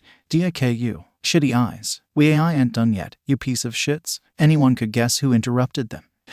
What do you want, Kaken?" Junpei groaned exasperatedly, turning to looking at Katsuki being flanked by his two lackeys. "I'll make it simple, you shitheads," Katsuki snarled, walking toward them. "Heroes goes to the same school and graduate from there, to which means since I'm a perfectionist by nature, you see, forget about UA. Little nerd. I can understand him since he comes from a family of heroes and he's my rival." He pointed at Junpei, who he simply raised an eyebrow. "But you, Deku, you are a simple quirkless, a weakling that nobody would care what you want, so listen closely." He planted a hand over Izuku's shoulder and deviously grinned. "Don't even think of applying to UA. Not even in hero courses. Not even the general studies, support, or business. Don't even consider going there. Understood?" Izuku eyed indifferently at the smoking hand before looking at him dully. "Hey, I know," Katsuki stated, which Junpei someone felt dread of what was going to happen. "If you want a quirk so bad, why don't you dive off the rooftop and get an awesome quirk on you next life?" That is when he crossed the line. Without warning, Izuku swiftly took off his bag, which Junpei grabbed at mid-air, grabbed on Katsuki's arm and put him into an arm lock, his palm away from his face or body. Many students present, including Katsuki, were shocked on how Izuku was quick before they could react. The quirkless Izuku was holding his ground against Katsuki and was at his mercy. GRGHGH. Katsuki gritted his teeth in agony, trying to loosen up the Deku, but as he tried to get out of the arm lock, Izuku tightened his grip, making him grunt in pain. He could feel that his shoulder was about to pop out, and that meant long period of recovery, which means less time to train and be prepared for the UA. Unless he makes it quick with this damn. "Alright, that's enough. He got the message," Junpei interrupted. Izuku glanced up at his best friend and nodded, loosening his grip of Katsuki's arm. Katsuki grunted in agony, massaging his aching arm while glaring at them. "I hope you got the message, Kaken. You had your words, and here's mine." Izuku matched Katsuki's, glared firmly. "It's been my dream to attend UA. I made a promise to a friend to get into. I'm not going to break those promises for your selfish needs. Me getting into UA won't hinder you from entering. And those words before, I'll make you take your words back. So, if we are finished with that said, he grabbed his bag from Junpei's hand and walked away. I'll wait you outside. Junpei glanced at Katsuki for a moment after Izuku had left. He thought that these two would have been good friends from the beginning, as he had read from many fanfictions that the missus begun reading, if it hadn't been because of his quirk supremacy attitude. Sighing in disappointment, he was about to leave and follow behind. Wait there, shitty eyes, before rolling his eyes and returning to look at Katsuki, who glared at him in defiance. What? I don't get why you follow and defend him, he growled. He is just a shitty and useless Deku that wouldn't be able to become a hero, no matter how much he had trained. Junpei narrowed his eyes irritably at the way he was dissing Izuku despite he lost, so he simply scoffed and grazed him to a mocking look. And so, what should I have done then? You should have followed me instead, he declared. You wouldn't get anywhere in the future by following that nerd. This dream is worthless. Ironic that he is also a nerd and thinking that Izuku is worthless. He scoffed inwardly, thinking back. He had changed him a lot since his encounter. The only thing he regretted was putting him on his place, but he is redeemable and there is time for it. Also, what surprised him more than ever was that Izuku managed to fight back without cowering like the canon version. Although, it infuriated him this scene and it happened like before. If you want to be a hero so bad, there's actually a really good way. Katsuki cackled as the defenseless Izuku cried out his destroyed notes. If you believe they're holding your quirk over in the next world, you should dive off the rooftop. He quickly shook off that thought. That original timeline. Izuku was weak and defenseless. He couldn't refuse to ignore that, and maybe Izuku knew. But he was different and knew better than listening those yaps. Junpei wasn't blind to see most of the quirkless people of the world going suicide because of the stress, the shunning, the names. Adults and young people had turned up dead because of the quirk supremacy around them. He had seen the gloom face of his father, and even he showed a forced smiles to them. His mother also knew about that problem of the society, that she even sympathized with the pain of her husband. Keiji and Fumiko hadn't yet found that part of the problem in the society, but it would be soon that they would understand how hard the quirkless are treated for being weak and how they live. He focused his fury at the back of his head, and mild anger showed to his face with a scoff. First of, you declared me as your rival, although that isn't the title I would take, is given to someone else, and second, he is much better than you, Kaken, and I believe him for what it is worth. Before Katsuki would have spoken, Junpei stood right in front of him, looming over like a dangerous predator as the two lackeys behind cowered fearfully. Katsuki, meanwhile, was spooked by the sudden position that he slightly sweated at the back of his neck. There wasn't the cheerful demeanor he was used to or the defiance he showed back. He looked more dangerous than any villains he had seen on TV or internet. But if you think that you and the bunch of assholes that follows you with that kind of quirk supremacy bullshit and sprout those words to Izuku again, he droned murderously, his eyes darkening with his quirk, letting the purple flames be the only thing they could see. We're going to have bad time, got it? The two lackeys behind shivered fearfully, and the other spectators were unnerved with the way the gentle Junpei acted like that, although a few muttered karma's a bitch, or it served him right. Under their breaths, they didn't do anything. As for Katsuki, he gulped nervously and panted slightly at the way he was looking at him. Nod, if you understood. Katsuki slowly nodded, getting his fears down. Junpei's demeanor instantly shifted to a sunny expression and tapped his shoulder in friendly manner, his early action disappearing like it never happened. Glad we agreed. See you later, Kaken. With that said, he left the room and left the three bullies on their own while the other students left, a few snickering at Katsuki's state. It took a few seconds for Katsuki to regain his ire and glared at the door Junpei had left. Damn you, shitty eyes. The next time I get to beat you, you are going down. Hard. He swore. He felt his heart pumping hard and sweating. Fortunately, it wasn't going to explode because of his quirk, and tried to calm down. Oh, by the way, and his heart, just as the people around, rammed hard again when Junpei's head popped out of the door in a carefree manner. Katsuki wanted to snarl a what to his face, but the previous conversation still had his heart pounding onto his chest, so he was left with keeping his mouth shut for once. About Izuku, you should really work on that attitude of yours, or else he is going to be much popular than you, he said cheekily. Before Katsuki could have snapped at him, Junpei waved him jauntily. That's all what I was going to say. See ya. Katsuki was left dumbfounded, but when he regained his composure enough to think straight, he did something that everyone expected from him and gave him a wide berth, even his lackeys. Shiittyyyes. Oh, you heard something. Izuku wondered aloud after leaving the school grounds as he glanced at his best friend and childhood friend with a raised eyebrow. Nope, he replied, popping the pea. Nothing at all. Izuku stared at him questionably but shrugged when he wouldn't tell him anything. Ignoring what happened today, Izuku was excited that they were close to get into the UA. entrance exam as they had prepared for years to this moment.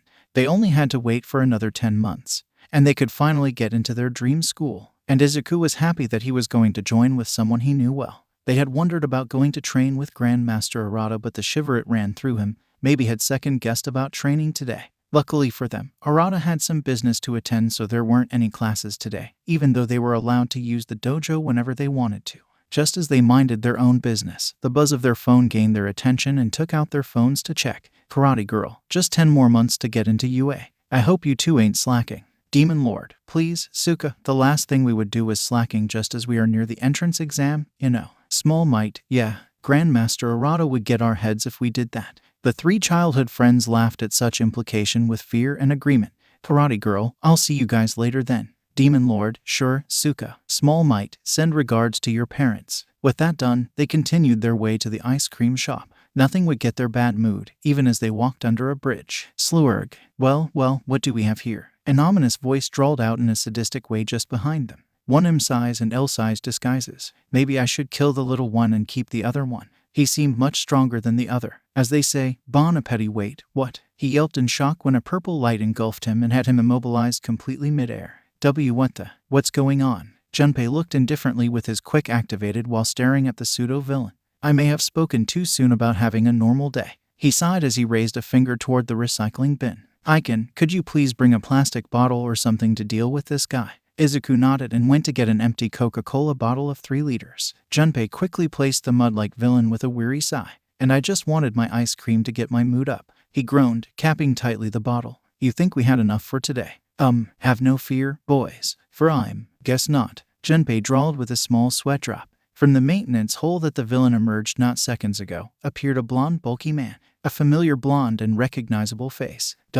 Here. He mumbled in confusion when he saw them unharmed and the villain dealt with. There he was, All Might Aka, by a few selected people, Yagi Tashinori in person, standing in front of a reincarnated man with 2 quirks and his future successor. It's All Might. Izuku, as expected, gushed in excitement at his favorite hero. Calm down, you're getting too much excited. Junpei rolled his eyes good naturally. Oh right, sorry. Izuku cleared his throat before continuing. All Might, I'm a huge fan of yours, and I want to be a hero like you. See, can I have your autograph? He asked nervously while offering his notes, with Junpei giving his too. Of course, the first reaction of All Might was booming and laugh. I will gladly sign to a fan of mine. He gratefully received the notes and stopped when he noted the title. Future Hero Analysis Ball. 13. May I take a look? He asked its owner. And no, there is no problem. Izuku replied shyly, nodding. All Might began reading and passing through pages into the next page. He slowly looked pale when he discovered that the notebook had many descriptions from heroes to villains, from retired, currents, and debuted. The last page showed about a recent hero that appeared, a Mount Lady. There was a neat drawing of her with her costume, and there was a description about her. Her quirk with an estimation on how tall she can grow, how many seconds it takes to grow and shrink, and even a small chart of stats under with power, speed, technique, range, cooperativeness, potential. Oh my goodness. These notes are unbelievably detailed. Who would have thought if these notes were to be in a villain's hands? It makes me shudder to think about it. And it's supposed to be 12 more. He nervously glanced up at Izuku, looking up to him with respect and awe. I don't know if he could be the one. I still don't know if he's the one. I have my old sidekick's recommendation to my successor. But maybe. While All Might was in his worried thoughts, Junpei noticed his gaze and look on how nervous he was. He snorted inwardly. Of course, he would be scared or wary after seeing those notes. Even I was surprised on how Izuku wrote about mine. His detailed description and information-gathering skills are nothing to scoff at. Had he turned into a villain, Japan would have been turned into a crime city with more promising. Investor. It's something wrong, All Might? Izuku asked nervously, wondering how long it takes to sign his notes. All Might quickly broke out of his trance, signed both notes with his signature, and returned them to their owners. Nothing wrong, citizens. Thanks for you to help me capture this villain. Although it's illegal to use your quirks without a license, I'll look the other way since it was self-defense. Izuku quickly bowed down, thankful for his time and signature. Thank you, All Might. I'll make this a family heirloom. Don't be so overdramatic, Aiken. Junpei rolled his eyes in a good naturally way while stuffing his notes back. Now I'll take this villain to the authorities. So long and farewell, citizens. I hope the next time we meet, it'll be through a TV screen. Thank you, All Might. They both bowed down as All Might disappeared with a mighty, if flashily so, through the sunset. He's so cool. Izuku mumbled in awe, watching his favorite hero disappear on the horizon. Junpei leered at Izuku. expecting him to clinch onto All Might's leg and get into that talk with the hero and hesitation on his choice. But it seemed that he had grown over that, unknown to Junpei. He was the one who changed Izuku's view and determination to become a hero. He was the reason for his change. Welp, Junpei clasped his hands loudly in a dramatic way. With all that fiasco done, let's get our ice cream. Yeah, but first, let me call my mom to ask what's for dinner. Junpei nodded and Izuku started to make his call. What surprised the most about the change of the world for Junpei was that Inko had maintained the hourglass figure she had before, being chubbier than he remembered, as Izuku didn't receive all the bullying and had someone with him instead of being alone. Inko wasn't so stressed that she ended up eating too much and being what she would have been in the story. Also, to maintain her figure, she had been going to the gym with Mitsuki and Hideko. To say that those three mothers maintained great figure had many of those industries that, well, let's be generous to say people to try to get their way to have them in their industries. Junpei watched in disgust on how people ogled them lustfully, and he thinks that he isn't the only one that wished them gone. Buried 10 feet under the ground in a remote location, he felt the killing intent of many close people. Either way, Mitsuki knew better than trust them, so had both Hideko and Inko work with her and Masaru. As for Junpei's mother, as she had yet to be able to work in the hero industry, though she receives paperwork from her sidekicks and second-in-command, worked with Mitsuki until she recovered as a part-timer, with Genkei's approval. Still, Junpei didn't know what kind of injury she received to leave her job for a long time, as she was too stubborn to tell them about it. Well, back to the explanation about Mitsuki. From what everyone knew or not, Mitsuki worked as a model and is popular because of her quirk makes her beautiful, and had both Inko and Hideko help her with photo shoots, with Masaru being the main photographer, taking them. And also, what surprised the most was that Junpei discovered what Inko's job is, or if it was this world or not. She wasn't just working as a secretary of a simple company. She worked as a secretary of the Yaoyorozu Industries, which shocked him most. And even if Hisashi, Izuku's father, who he hadn't met yet, sent them money from the States, they could have lived in a better house, but Inko preferred the apartment they lived on. Mom, are you at home? Oh, Izuku. Yes, dear, I'm at home getting ready for dinner. Inko replied. What is what you need? I am at the moment with Jukun about to get ice cream, but I'll be before dinner. Izuku hummed, looking at Junpei, who was reading something on his cell phone. What are we having? We're going to have katsudon and a few side dishes. Ask Junpei-kun if he wants to join us. Okay, let me ask. Izuku turned to Junpei. Jukun, do you want to have dinner at my house? Junpei gave him an apologetic smile. Sorry, Aiken. Mom asked me to retrieve Himari-chan from her school since Keiji was sent to the hospital for something related to his job and she had to get there. And also I received a list of groceries that I have to get. Yeah, you read it right. Keiji and Fumiko had graduated from UA and started working as heroes, or starting off as sidekicks. Where? Well, that is nothing of concern of yet. Back to the story. Oh, okay. Maybe next time. Izuku returned to his call. Sorry, Mom, Jukun's busy, but I'll get to home before dinner. All right, Izuku, don't be late. Sure, Mom, I'll see you soon. Izuku turned off the call and looked at Junpei. Shall we? Those fuckers. I'll show them who the boss here is. He cursed, walking with his lackeys, kicking a can of soda in frustration. You really overdid it today, man. Ensho, one with long blonde hair which his quirk was extending his fingers to a limited range, grabbed the cigarette from the other lackey. Yeah, dude, ain't they your childhood friends, Bakugo?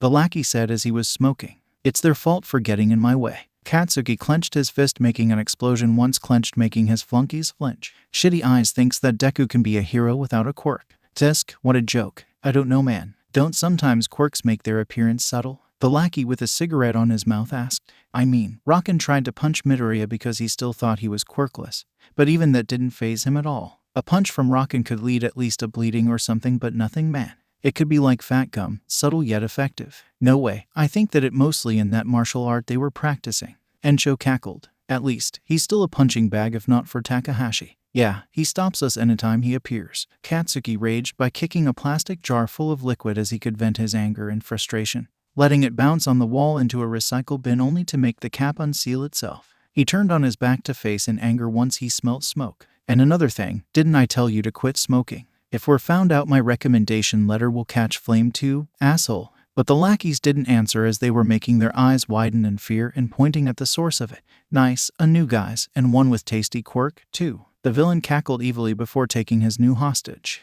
All Might, or Yagi Tashinori, had made few leaps to one roof to another before landing on one to rest. He began to emit smoke and coughed a bit of blood before transforming back into his skinnier form, or his real form. I'll just take a few minutes of rest and return to the job. Tashinori sighed wearily. My time is slowly decreasing each usage. I need to pass the torch soon. I'll have to take the opportunity, Nezu told me back then. Toshinori had to really need to pass the torch of his quirk, and because of his injury which resulted in a fight years back, ended up with a third of his stomach and half his lungs. Suddenly, he heard an explosion a few blocks away where he jumped past. Grimacing by the thought of his error, he checked his pockets to see if the sealed villain was there. But in the all luck that Mother Luck could bless him, today it wasn't the day. He paled when the plastic jar was missing. Oh no, he gasped in dread as he quickly ran down the stairs to retrieve the villain. Both childhood friends were walking nowhere while eating their ice cream. While Izuku ordered green tea flavored with chocolate chip on it, Junpei ordered caramel flavored with sprinkles. I'm still surprised on how much sugar you can eat, Jukan, Izuku said, eating his own ice cream with joy. Ain't you worried about cavities or something before your 30s? PFT, cavities, what should I get worried about? Junpei declared, showing his teeth. I know how to keep my teeth healthy, unlike Kaken who keeps damaging his teeth with his forceful brushing like a madman.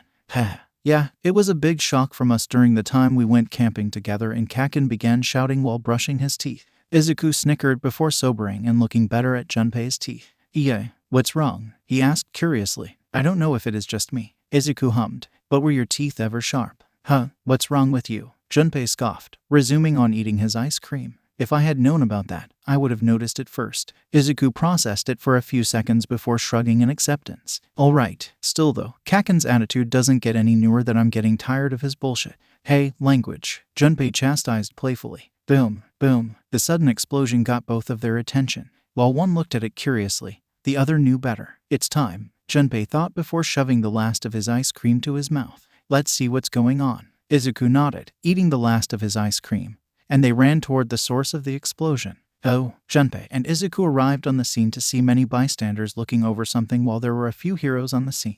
Hey, what's going on? Izuku wondered as they finally were able to see who it was. Junpei feigned shock when he noticed who the village was. Hey, isn't that the villain we sealed in that plastic bottle? How the fuck did he escape from All Might? Yeah, how did he even get away from All Might? Izuku said, writing down on his analysis notes. This guy must be slippery to slip away from All Might himself. And when the fuck did you ever get your notes? They noticed around the heroes that were present. Death Arms was trying to focus on punching and grappling the villain, but as the sludge villain was mostly liquid, he was having a hard time against him. Kamui Woods was trying to restrain the villain and save the hostage from its grasp, but every time he tried to save the hostage, explosions and fire were destroying his quirk anytime he tried. So he tried saving other misfortuned civilians caught in the crossfire. Backdraft could be helpful against the sludge villain, but he was mostly in rescue-type missions, so he was more centered of putting out the fire around, preventing it from spreading. And lastly, Mount Lady was unable to do anything since the streets were narrow, so her was useless unless she would want to step on somebody by accident.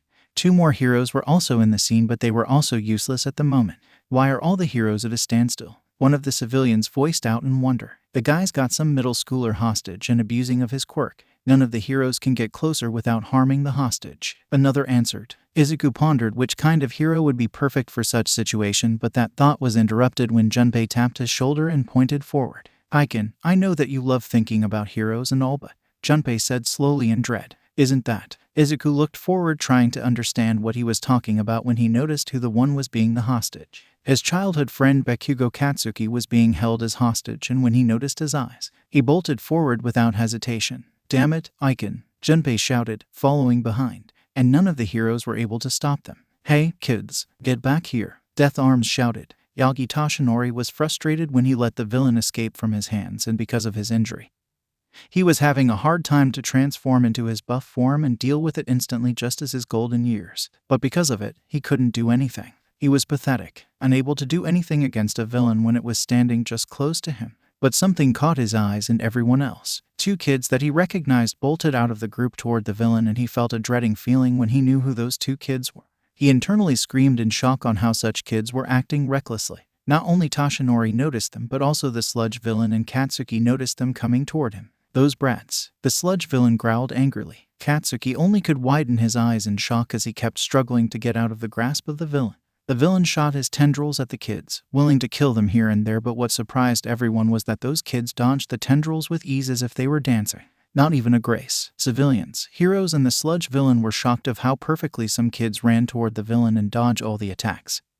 Spinning, sidestepping, even jumping over, these kids were basically good on their eyes. Izuku then begun recalling in one of his notebook about Kamui Wood's skills and quickly kicked a nice-shaped pebble toward the villain's eye, earning a painful wince. The sudden wince made his hold on Katsuki lessen, making him able to breathe. Izuku, go save him, I'll distract him, Junpei said, grabbing a trash bin's cap and throwing it like a frisbee, nailing on his other eye. Og, you son of a... Izuku grasped the opportunity that Junpei brought to him to jump toward Katsuki and pulling him out. Pull him, kid, pull. Death Arms shouted, breaking out of his trance and rushing forward with the other available heroes. Nuo, the sludge villain roared as he tried to bring his hostage back before flinching back for another pebble hitting on his eye. You brat, he growled as he glared fiercely at Junpei, who shot at him with a flip of his thumb the pebble. Your body might be sludgy and capable of tanking bludgeon attacks. Junpei grinned as he prepared with both hands with many small pebbles like a gunslinger. But that doesn't mean about your eyes. Before the sludge villain could say anything, his hold on Katsuki was lessened to the point that he could get out and make his day worse. Let me go, you fucker, Katsuki howled as he took the chance to blow his biggest explosion on the sludge villain.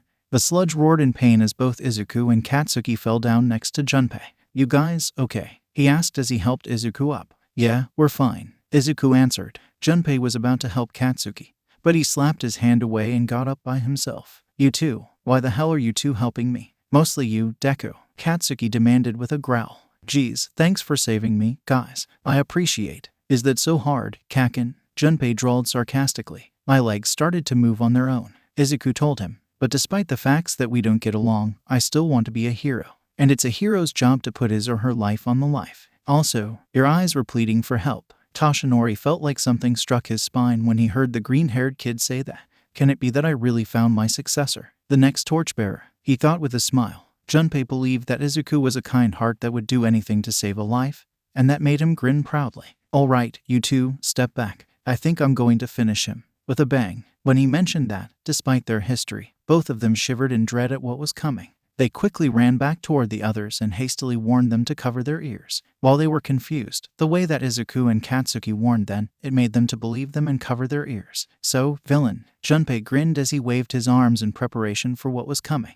Have you ever felt a shockwave up close? You little shit. I'll kill you. The sludge villain roared as he lunged at him, which the heroes tried to help the kid. Just according to Keikaku, Junpei grinned. His sleeves slightly rolled back to notice the two metallic arm guards that were hidden on his sleeves. 60% limit. The gadget hummed accordingly at its master's order and calibrated to the limit it was ordered. The villain was so close to the kid that the heroes began running to help the helpless kid despite the warning they got. Wrong choice to stop covering their ears. Junpei got into a pre-hug pose before the next thing that happened. It would have left them speechless. Clap. The sudden clap brought forth a shockwave that the heroes who ignored had to double their effort to not feel the pain in their ears, while those that heard the warning before gritted their teeth. But the villain was not as lucky, as the chain of reaction of that shockwave had rendered the villain's body incapable of maintaining his form, which he begun to tear down. What is wrong with me? He roared in excruciating pain as his body began dismembering unwillingly. Walls of concrete began spider-webbing in cracks as the shockwave was too much for them to hold. After that, everyone watched in awe how a kid managed to create a shockwave of that magnitude and saw the remains of the unconscious villain on the ground while the kid laughed aloud. Gahaha, that was fun. I haven't done anything like this since 3 years ago. He cackled aloud but sobered quickly when he felt sparks coming out of his arm guards. He grimaced when he noticed the damage of his arm guards. While he knew that they were capable of making him loose, they were still on the prototype stage despite Mei had upgraded them forward. Aw shit, not again. Mei's going to kill me. Multiple bystanders started cheering him, and he even noticed that All Might was dumbfounded in his skeletal form. The heroes, subsequently, collected the bits of villain that was scattered and delivered them safely to the cops. What a day to start of a new popularity. He smiled sheepishly as his arm guards continued sparking in damage. Did I really find the next torchbearer of? Toshinori thought, glancing at Izuku opening his eardrums, as did his friend next to him.